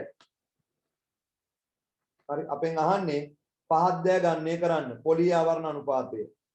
පුතේ 29 ඉස්සලම අහන්නේ පොලි ආවරණ අනුපාතය. පොලි ආවරණ අනුපාතය හොයන්නේ බදු පෙර ලාභෙට පොලි එකතු කරලා පොලියෙන් බෙදන්න. පුතේ බදු පෙර ලාභය අපිට හොයාගන්න වෙන්නේ ලාභේ 500ට බද්ද 100 එකතු වුණාම බදු පෙර ලාභේ 600යි. පුතේ ලාභේ 500ට බද්ද 100 එකතු වුණාම බදු පෙර ලාභේ 600යි. ධන පොලි 150 බෙදීම පොලි 150 600 ධන 150 බෙදීම 150. දැන් හරි දෙක තේරෙනවද? බදු පෙර ලාභය හොයාගන්න ලාභේ 500ට බද්ද 150 එකතු වුණාම බදු පෙර ලාභේ 600යි. පොලි 150 එකතු කරා 150න් බෙදුවා. 750 150න් බෙදුවාම වාර කීයද කියන්නකෝ. වාර 5යි. වාර 5යි. වාර 5යි. උත්තරේ වාර 5යි. හරි. වාර 5යි. මොකද හෙව්වේ අපි? පොලි ආවරණ අනුපාතයේ වාර 5යි. පොලි ආවරණ අනුපාතයේ වාර 5යි. ඊට පස්සේ අහනවා මුළු වත්කම් මත ප්‍රතිලාභ අනුපාතයේ වසර අග වත්කම් මත. මුළු වත්කම් මත ප්‍රතිලාභ අනුපාතයට ගන්නේ බදු පෙර ලාභයට පොලි එකතු කරලා හරිද? මුළු වත්කම් වලට ඉස්සෙල්ලා මුළු වත්කම් ටික හොයාගන්න වසර අග. ඉතින් වසර අග මුළු වත්කම් ටික අපිට හොයාගන්න වෙන්නේ දීලා තියෙනවා. 21 3 දින මුළු වත්කම් 7500 කියලා දීලා කෙලින්ම. වසර අග මුළු වත්කම් 7500 කියලා දීලා 21 3 මුළු වත්කම් 7500 කියලා දීලා තියෙන්නේ. හරි. බදු පෙර ලාභය ගන්න. උදේ මුළුවත්කම් ප්‍රතිලාභ අනුපාතය ගන්න බදු පෙර ලාභය 600 ධන පොලි එකතු කරලා 100ට. මුළුවත්කම් 7500යි. බදු පෙර ලාභයට පොලි ආය එකතු කරන්න ඕනේ. 100ට 10යි. උදේ 29 ආයන උත්තරේ 10යි. 29 ආයන උත්තරේ 10යි. 30 බලන්න 30 වෙනි ප්‍රශ්නේ සමාගමක 21 3.31 දිනට ෂණික අනුපාතය සමාගමක 21 3.31 දිනට ෂණික අනුපාතය 1:1 විය. උදේ අතුරු ලාභාංශ සුද්ධ ලාභයෙන් අඩු කරන්නේ නැහැ. සුද්ධ ලාභයට බලපාන්නේ නැහැ අතුරු ලාභාංශ. ගෙවු ලාභාංශ කියන්නේ සුද්ධ ලාභය හුවෙන් පස්සේ අඩු කරන එක. සුද්ධ ලාභය 750ම තමයි. සුද්ධ ලාභේ උදේ 600යි පොලි 150 එකතු කරන්න ඕනේ. අතුරු ලාභාංශ සුද්ධ ලාභයට බලපාන්නේ නැහැ. හරි 30 බලන්න. උදේ බලන්න 30 සමාගම කෙටි කාලීන ණය වක්කීම් හා දීර්ඝකාලීන ණය වක්කීම් මැනීම සඳහා භාවිතා කළ හැකි අනුපාතය බැගින් දක්වන්න.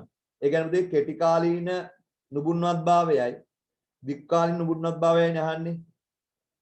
කෙටි කාලීන නුබුන්වත්භාවය මනින්න හෙව්වේ අනුපාත දෙකයි. ජංගම අනුපාතයයි ෂණික අනුපාතයයි. ඒ දෙකෙන් උත්තර එකක් තියෙනවා.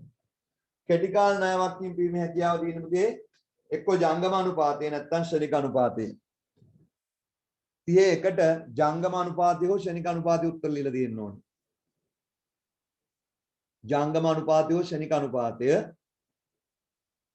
32ට දීර්ඝකාලීන ණය වක්කීම් පුතේ ඒකට හෙව්වේ තෝලන අනුපාතය කියලා අපි තුනක් හෙව්වේ. ණය අනුපාතය, ණය හිමිකම් අනුපාතය, පොලි ආවරණ අනුපාතය. ඔය තුනේ එකක් ලියන්න. ණය අනුපාතය මුළු ප්‍රාන්තයෙන් 900ට කීයද කියලා හෙව්වේ. ඒක නැත්නම් ණය හිමිකම් අනුපාතය නැත්නම් පොලි ආවරණ අනුපාතය. ඒ බැලුවේ අනුපාත වර්ග දන්නවද කියලා. ඒ බැලුවේ ඔය අනුපාත වර්ග දන්නවද කියලා.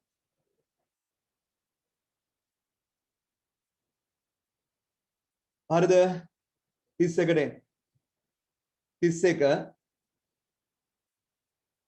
සමාගමක 21 3.31 දිනට ෂණික අනුපාතය සමාගමක 21 3.31 දිනට ෂණික අනුපාතය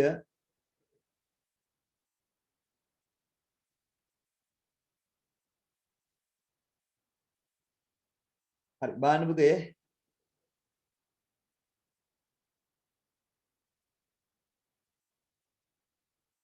තිස්සේ සමාගමක 21 3.31 දින ෂණික අනුපාතය 1:1 විය. හරි. ඒ ෂණික අනුපාතය 1:1යි කියන්නේ ජංගම වක්කීම් 100 නම් තොගේ නැතුව ජංගම වත්කම් ටිකත් 100යි. හරි. ඉදිරියට කලගෙවීම එච්චර නෑ මේ ෂණික අනුපාතේ තොගේ තමයි අපි අයින් කරන්නේ. තොගේ ගන්නකොට ප්‍රධාන වශයෙන් සමාගම 21 3.31 ශ්‍රේණික අනුපාතය 1:1යි. ඒ කියන්නේ මේ ජංගම වක්කීම් 100 නම් තොගේ නැතුව ජංගම වත්කම් ටිකත් 100යි. හරි? 21 3.31 තොගේ පිරිවැය 120ක් වූ අතර ශුද්ධ උපලබ්ධයගේ 100කි. මට කියන්න තොගේ ඇතුලේ තියෙන 120ද 100ද? ජංගම වත්කම් ඇතුලේ තොගේට දාන්නේ 120ද 100ද? 100 සර්. 100. දෙකෙන් වඩා අඩු වගේනේ තොගේ ඇතුලේ තියෙන්නේ නේද? ඔව් ඔව්. හරි. 21 3.31 පැවති ජංගම වක්කීම් වල අගය 150කි. උදේ 21 3.31 පැවති ජංගම වක්කීම් වල අගය 150කි. එහෙනම් මට කියන්න ද්‍රවශීල වත්කම් කීයද? ජංගම වක්කීම් 150 නම් ද්‍රවශීල වත්කම් කීයද? එකට 1 කියලා කිව්වනේ. ද්‍රවශීල වත්කමුත් 150යි. ඒක තේරුණාද? ඒ ගානව තමයි. ඔව් සර්. ඔව් 150යි. එහෙනම් මට කියන්න එදාට තියෙන ජංගම වත්කම් කියලා. තොගේ නැතුව ද්‍රවශීල වත්කම් 150යි නම් ජංගම වත්කම් හොයන්න එකට තොගේ එකතු කරන්න ඕනේ නේද? ඔව්. තොගය ගන්න 120 නෙමෙයි 100. තොගේ 100 එකතු වුනහම ජංගම වත්කම් 250යි. උත්තරේ 31ට 4. 31ට 4.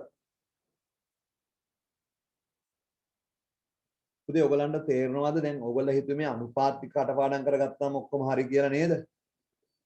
නෑ. අනුපාත ටික කටපාඩම් කරගත්තාම ඔක්කොම හරියන්නේ නැහැ කියලා දැන් තේරෙනවද? ඉතින් අර අනුපාත ලියලා ආදේශ කරන්න ඒ මොනවද? ඒවා නෙමෙයි accounting කියන්නේ. දැන් තේරෙනවද accounting අහන විදිය මෙය අවබෝධ වෙලා තියෙන්න ඕනේ. ඒකයි මම කියන්නේ accounting ඉගෙන ගත්තාම හොඳම අවබෝධයක් එනවායි කියලා. නිකාම් කරන්න බෑ. හරි. එන්න 32ට. සමාගමක ඉහළ ණයගැති පිරිවැටුම් අනුපාතයක් තුලින් පෙන්눔 කරන්න. ණයගැති පිරිවැටුම් අනුපාතය ඉහළයි කියන්නේ ණය ඉක්මනට එකතු වෙනවා. ණයගැතිය ඉක්මනට අපිට සල්ලි දෙනවයි කියන එකනේ. එකී ණයගැතියන් ඉක්මනින් ගෙවීම කරන බවය. එතනින් එහා කියවන්න ඕනෙත් නෑ නේද? මොන අනිත් ටිකක් කියමු. එහි ණයගැතියන් ඉක්මනින් ගෙවීම නොකරන බව බොරු. එහි විකුණුම් වලින් වැඩි ප්‍රමාණයක් ණය නෑ. එහි ණය එකතු කිරීමේ කාලය වැඩි බවය. නෑ ණය එකතු කිරීමේ කාලය අඩුයි. ණයගැති පිරිවැටුම් අනුපාතය වැඩි කියලා කියන්නේ පුතේ ඉක්මනට සල්ලි එකතු වෙනවා. ණය එකතු කිරීමේ කාලය වැඩි නෙමෙයි අඩු වෙනවා. එහි විකුණුම් නෑ. උත්තර 1 32ට 1 32ට 1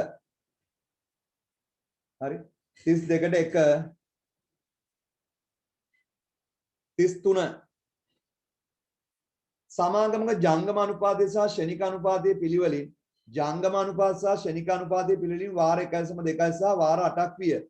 අනිකුත් සියලු සාධක නොවෙනස්ව තිබියදී භාණ්ඩ ණයට මිලදී ගැනීම තුලින් මෙම අනුපාත සිදුවන බලපෑම වන්නේ අනිකුත් සමාගම ජංගම අනුපාත සහ ශ්‍රේණික අනුපාතයේ පිළිවෙලින් 1.2 සහ වාර 8ක් විය. අනිකුත් සියලු සාධක නොවෙනස්ව තිබියදී භාණ්ඩ මිලදී ගැනීම තුලින් මෙම අනුපාත සිදු කරන බලපෑම වනුයේ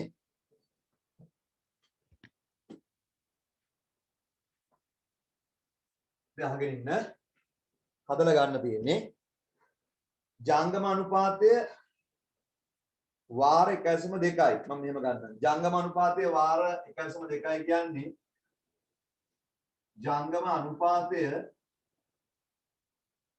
1.2යි කියන එකේ තේරුම ජංගම වත්කම්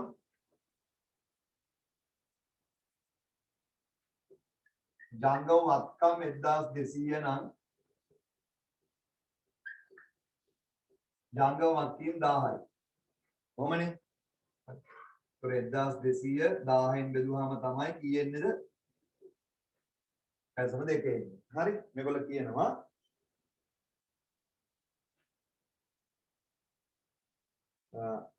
භාණ්ඩ මිලදී ගැනීම තුලින් මෙම ඉබේදී භාණ්ඩ ණයට මිලදී ගැනීම තුලින් මෙම අනුපාතය. මොකද භාණ්ඩ ණයට ගන්නවා.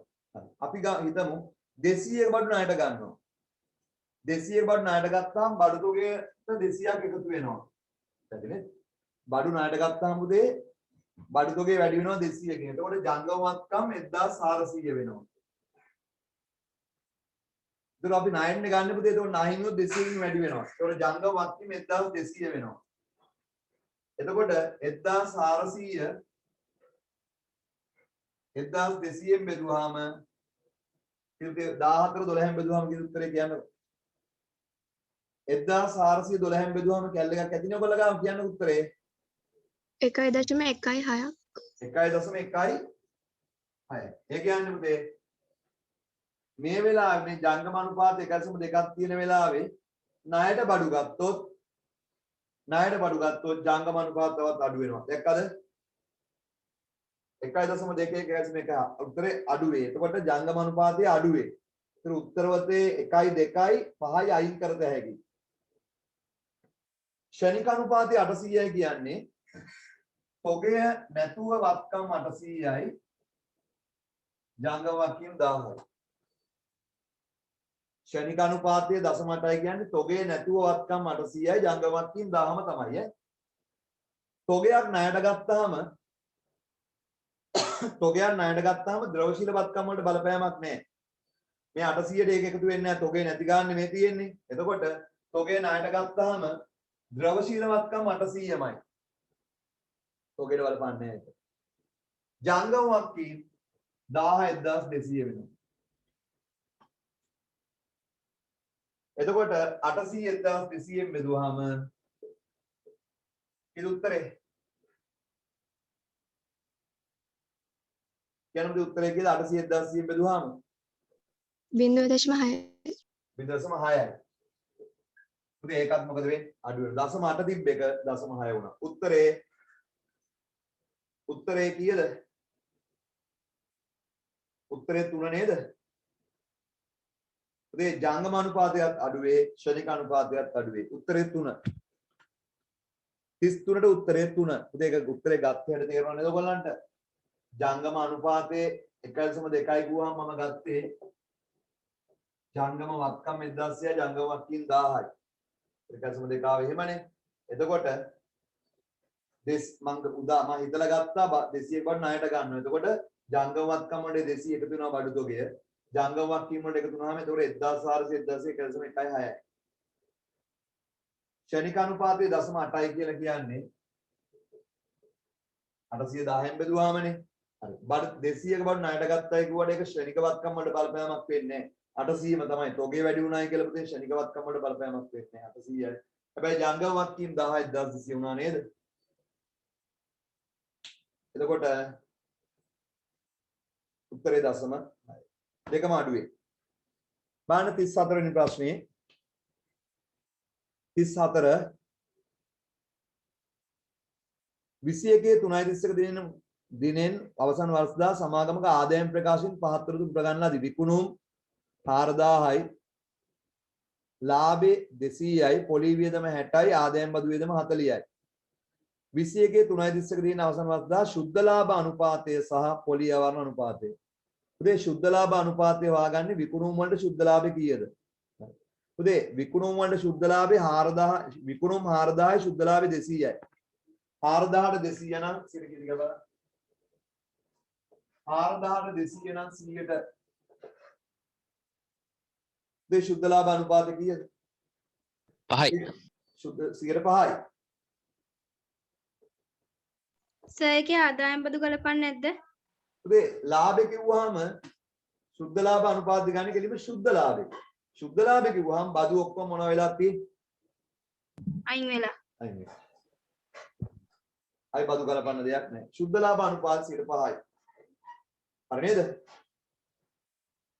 ශුද්ධ ලාභ අනුපාතය. උදේ බදු පෙරලාභ දුන්නොත් බදු ටික අඩු කරලා ගන්න ඕනේ.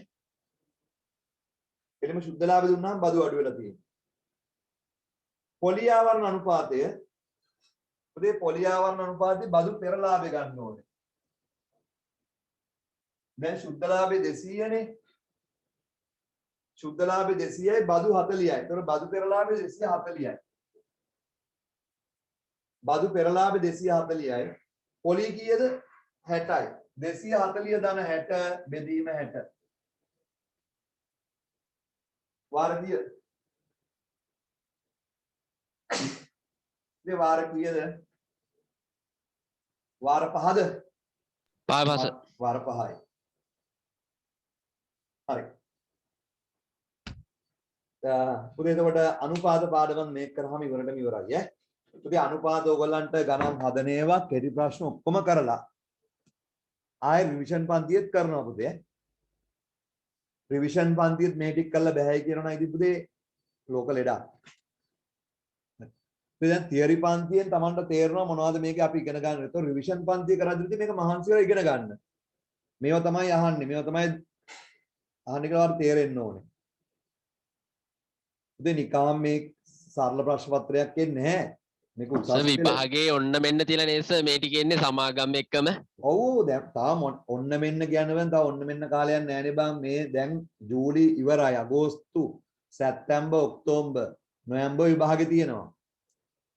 දැන් ඔන්න මෙන්න තමයි ඉතින් දැන් ඔක්තෝබර් කරමු ඈ සමාගම් එහෙම. හරිද? දැන් පුතේ ඔන්න මෙන්න තමයි ඉතින් දැන් ඉතින් ආයි පාඩම් කරන්න කාලයක් නැහැ. මේවා දැම්මම කරලා ඉවරයක් කරගන්න. මම දන්නා පුතේ මේ එක සැරයක් කරාට මදි. තව සැරයක් මේව කරන්න ඕනේ. ඒකයි පුතේ මම රිවිෂන් එකේ ආයි සැරයක් කරන්නේ. ඒකට තමයි ඔයගොල්ලන්ට මතක් වෙන්නේ. හරිද? මෙහෙමයිදී ඔයගොල්ලෝ මේක ආයි තුන් සැරයක් විතර කරා නම් මේක හොඳටම පුළුවන් වෙනවා. ආයි රිවිෂන් එකේ පුතේ කරාම මතක් වෙනවා ආයි. ඔයගොල්ලෝ ළමයි ඔයගොල්ලන්ට ටක් ගාලා අමතක වෙනවා. ඒක මම පිළිගන්නවා.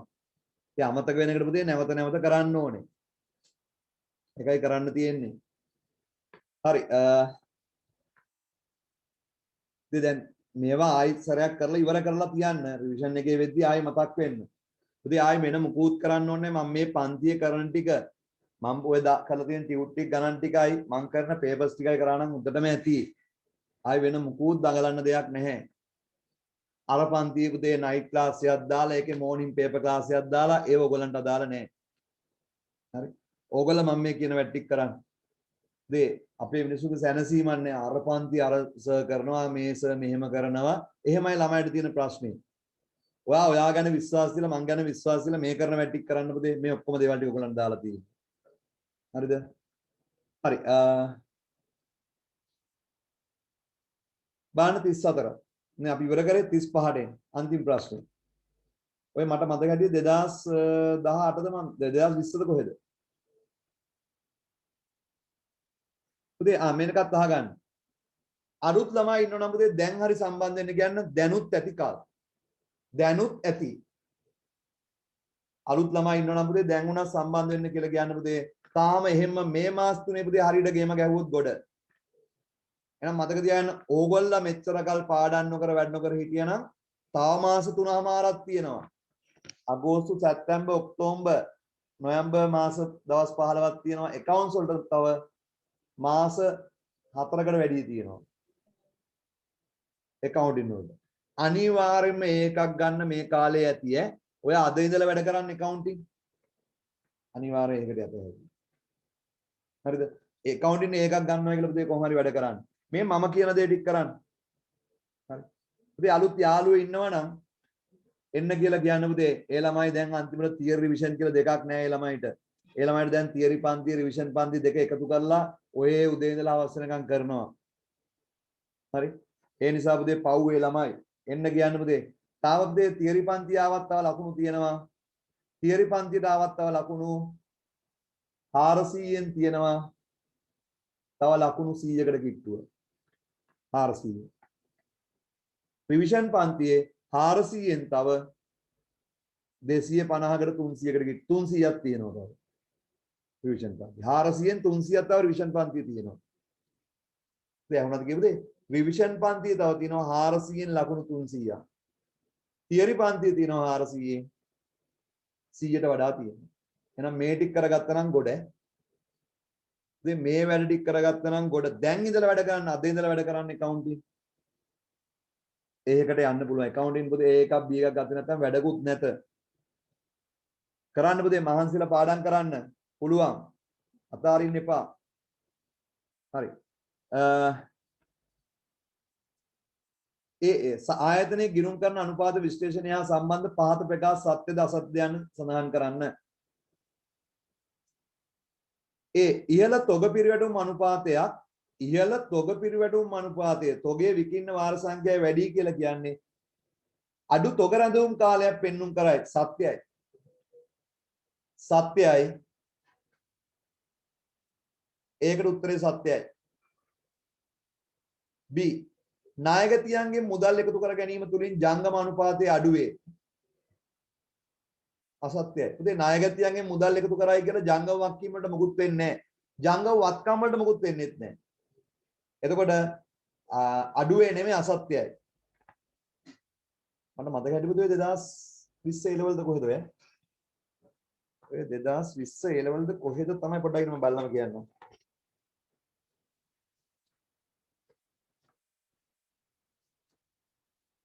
නෑ 20 නෑ වගේ ප්‍රශ්න. සර් මුදල් වත්කම අඩු වෙන්නේ කොහොමද? මුදල් වත්කම වැඩි වෙන්නේ වන්නේ. ජංගම අනුපාතය. මොකද්ද ප්‍රශ්නේ පොඩ්ඩක් හිතා මම බලලා කියන්නේ.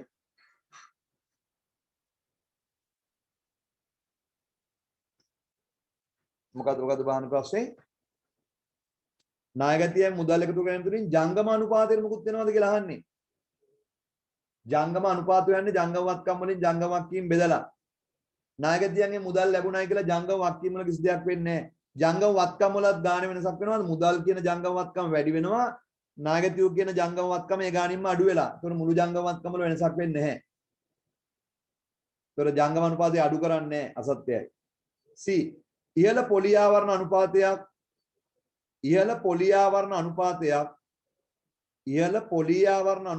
ණයගෙමි හැකියාව අඩු ණයගෙමි හැකියාව පෙන්눔 කරයි. අසත්‍යයි. පොලියාවරණ අනුපාතය වැඩි කියන්නේ ණයගෙමි හැකියාවත් වැඩි කියන එක. අසත්‍යයි. හරිද? D වසර අවසාන තොගයේ ශුද්ධ උපලබ්ධයගෙන මිනුම් කිරීම දල්ලාභ අනුපාතයට බලපෑමක් ඇති කරයි. වර්ෂයේ අවසාන තොගය සුද්ධ උපලබ්ධිය අගේට මිනුම් කිරීම දල්ලාභ අනුපාතයට බලපෑමක් ඇති කරන්නේ නැහැ අයියේ. මේ දල්ලාභ ගන්න ගන්නේ සුද්ධ උපලබ්ධිය අගේ නෙමෙයි පිරිවැය. පිරිවැය වැඩි වුණත් සුද්ධ උපලබ්ධියගේ පිරිවැය වල සුද්ධ උපලබ්ධියගේ අඩු වුණත් වැඩි වුණත් දල්ලාභ ගන්න ගන්නේ මොකක්ද ඔගේ පිරිවැය. ඒතර සුද්ධ උපලබ්ධියගේ අඩු වෙන්නේ සුද්ධ ලාභ අනුපාතයට. සුද්ධ උපලබ්ධියගේ අඩු වීම තෝගාගේ කපහැරින් බලපාන්නේ සුද්ධ ලාභ අනුපාතයට. දල්ලාභ අනුපාතයට බලපෑමක් වෙන්නේ නැහැ. උත්තරේ අසත්‍යයි. උත්තරේ අසත්‍යයි. හරි. එහෙනම් පුතේ අනුපාත පාඩමක් 25 පුතේ ආයි බලන්න 25 වෙනි ප්‍රශ්න පොඩ්ඩක් 25 වෙනි ප්‍රශ්නේ ආයි පොඩ්ඩක් බලන්න. ණයගැතියෙකු විසින් ශේෂයේ පියවු විට ජංගම අනුපාතයට සහ ශ්‍රේණික අනුපාතයට ඇතිවන බලපෑම. දේ ණයගැතියෙකු මුදල් බේරුවයි කියලා ණයගැතියේ මුදල් දුන්නාම වෙන්නේ මුදල් කියන වත්කම් වැඩි වෙනවා මුදල් කියන ජංගම වත්කම් වැඩි වෙනවා ණයගැතියු කියන ජංගම වත්කම අඩු වෙනවා. ජංගම වත්කම් වල වෙනසක් වෙන්නේ නැහැ. ජංගම වත්කම් වල වෙනසක් වෙන්නේ නැහැ කියලා කියන්නේ ජංගම වක්කීම් වල වෙනසක් වෙන්නේ නැහැ. ඒතකොට ශ්‍රේණික අනුපාතය මොනවා වෙන්නේ නැද්ද? වෙනස් වෙන්නේ නැහැ. තිබ්බ ගානමයි. ශ්‍රේණික අනුපාතයේත් පුතේ වෙනසක් වෙන්නේ නැහැ. හරිද? ශ්‍රේණික අනුපාතයේත් වෙනසක් වෙන්නේ නැහැ. ඇයි ඒ? පුතේ ණයගැතියන්ගෙන් මුදල් ලැබුණායි කියලා තොගේට බලපෑමක් වෙන්නේ නැහැ. මුදල් තියෙන්නේ ද්‍රවශීල වත්කම් වල ණයගැතියු ඉන්නේ ද්‍රවශීල වත්කම් වල. එක ද්‍රවශීල වත්කමක් වැඩි වෙලා තව ද්‍රවශීල වත්කමක් අඩු වෙනවා. හරි. තාම මොකද පුතේ අහුවේ ප්‍රශ්නේ බලන්න.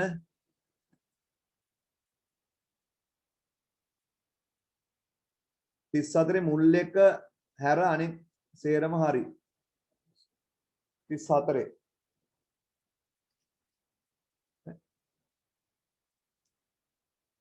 හරි 30 හොඳයි පුතේ හොඳයි හොඳටම හොඳයි. හරි පුතේ අර මුළුවත්කම් පිරිවැයට අනුපාත නැතුව පුතේ ආයෙ රිවිෂන් එකේදී මේ කෙටි ප්‍රශ්න කරනවා. ආයෙ රිවිෂන් එකේදී මේ කෙටි ප්‍රශ්න කරනවා. ඒකයි පුතේ මම කියන්නේ මම පන්තිය කරන වැට්ටික් කරා නම් ඔයගොල්ලන් A level ගොඩ. වෙන මුකුත් අවශ්‍ය නැත. මේ මම කියන මම පන්තිය කරන දේවල් ටික කරන්න. ඒකනේ පුතේ මම ඔයගොල්ලව A level පාස් කරවන්න මේ වැට්ටික හදලා තියෙන්නේ.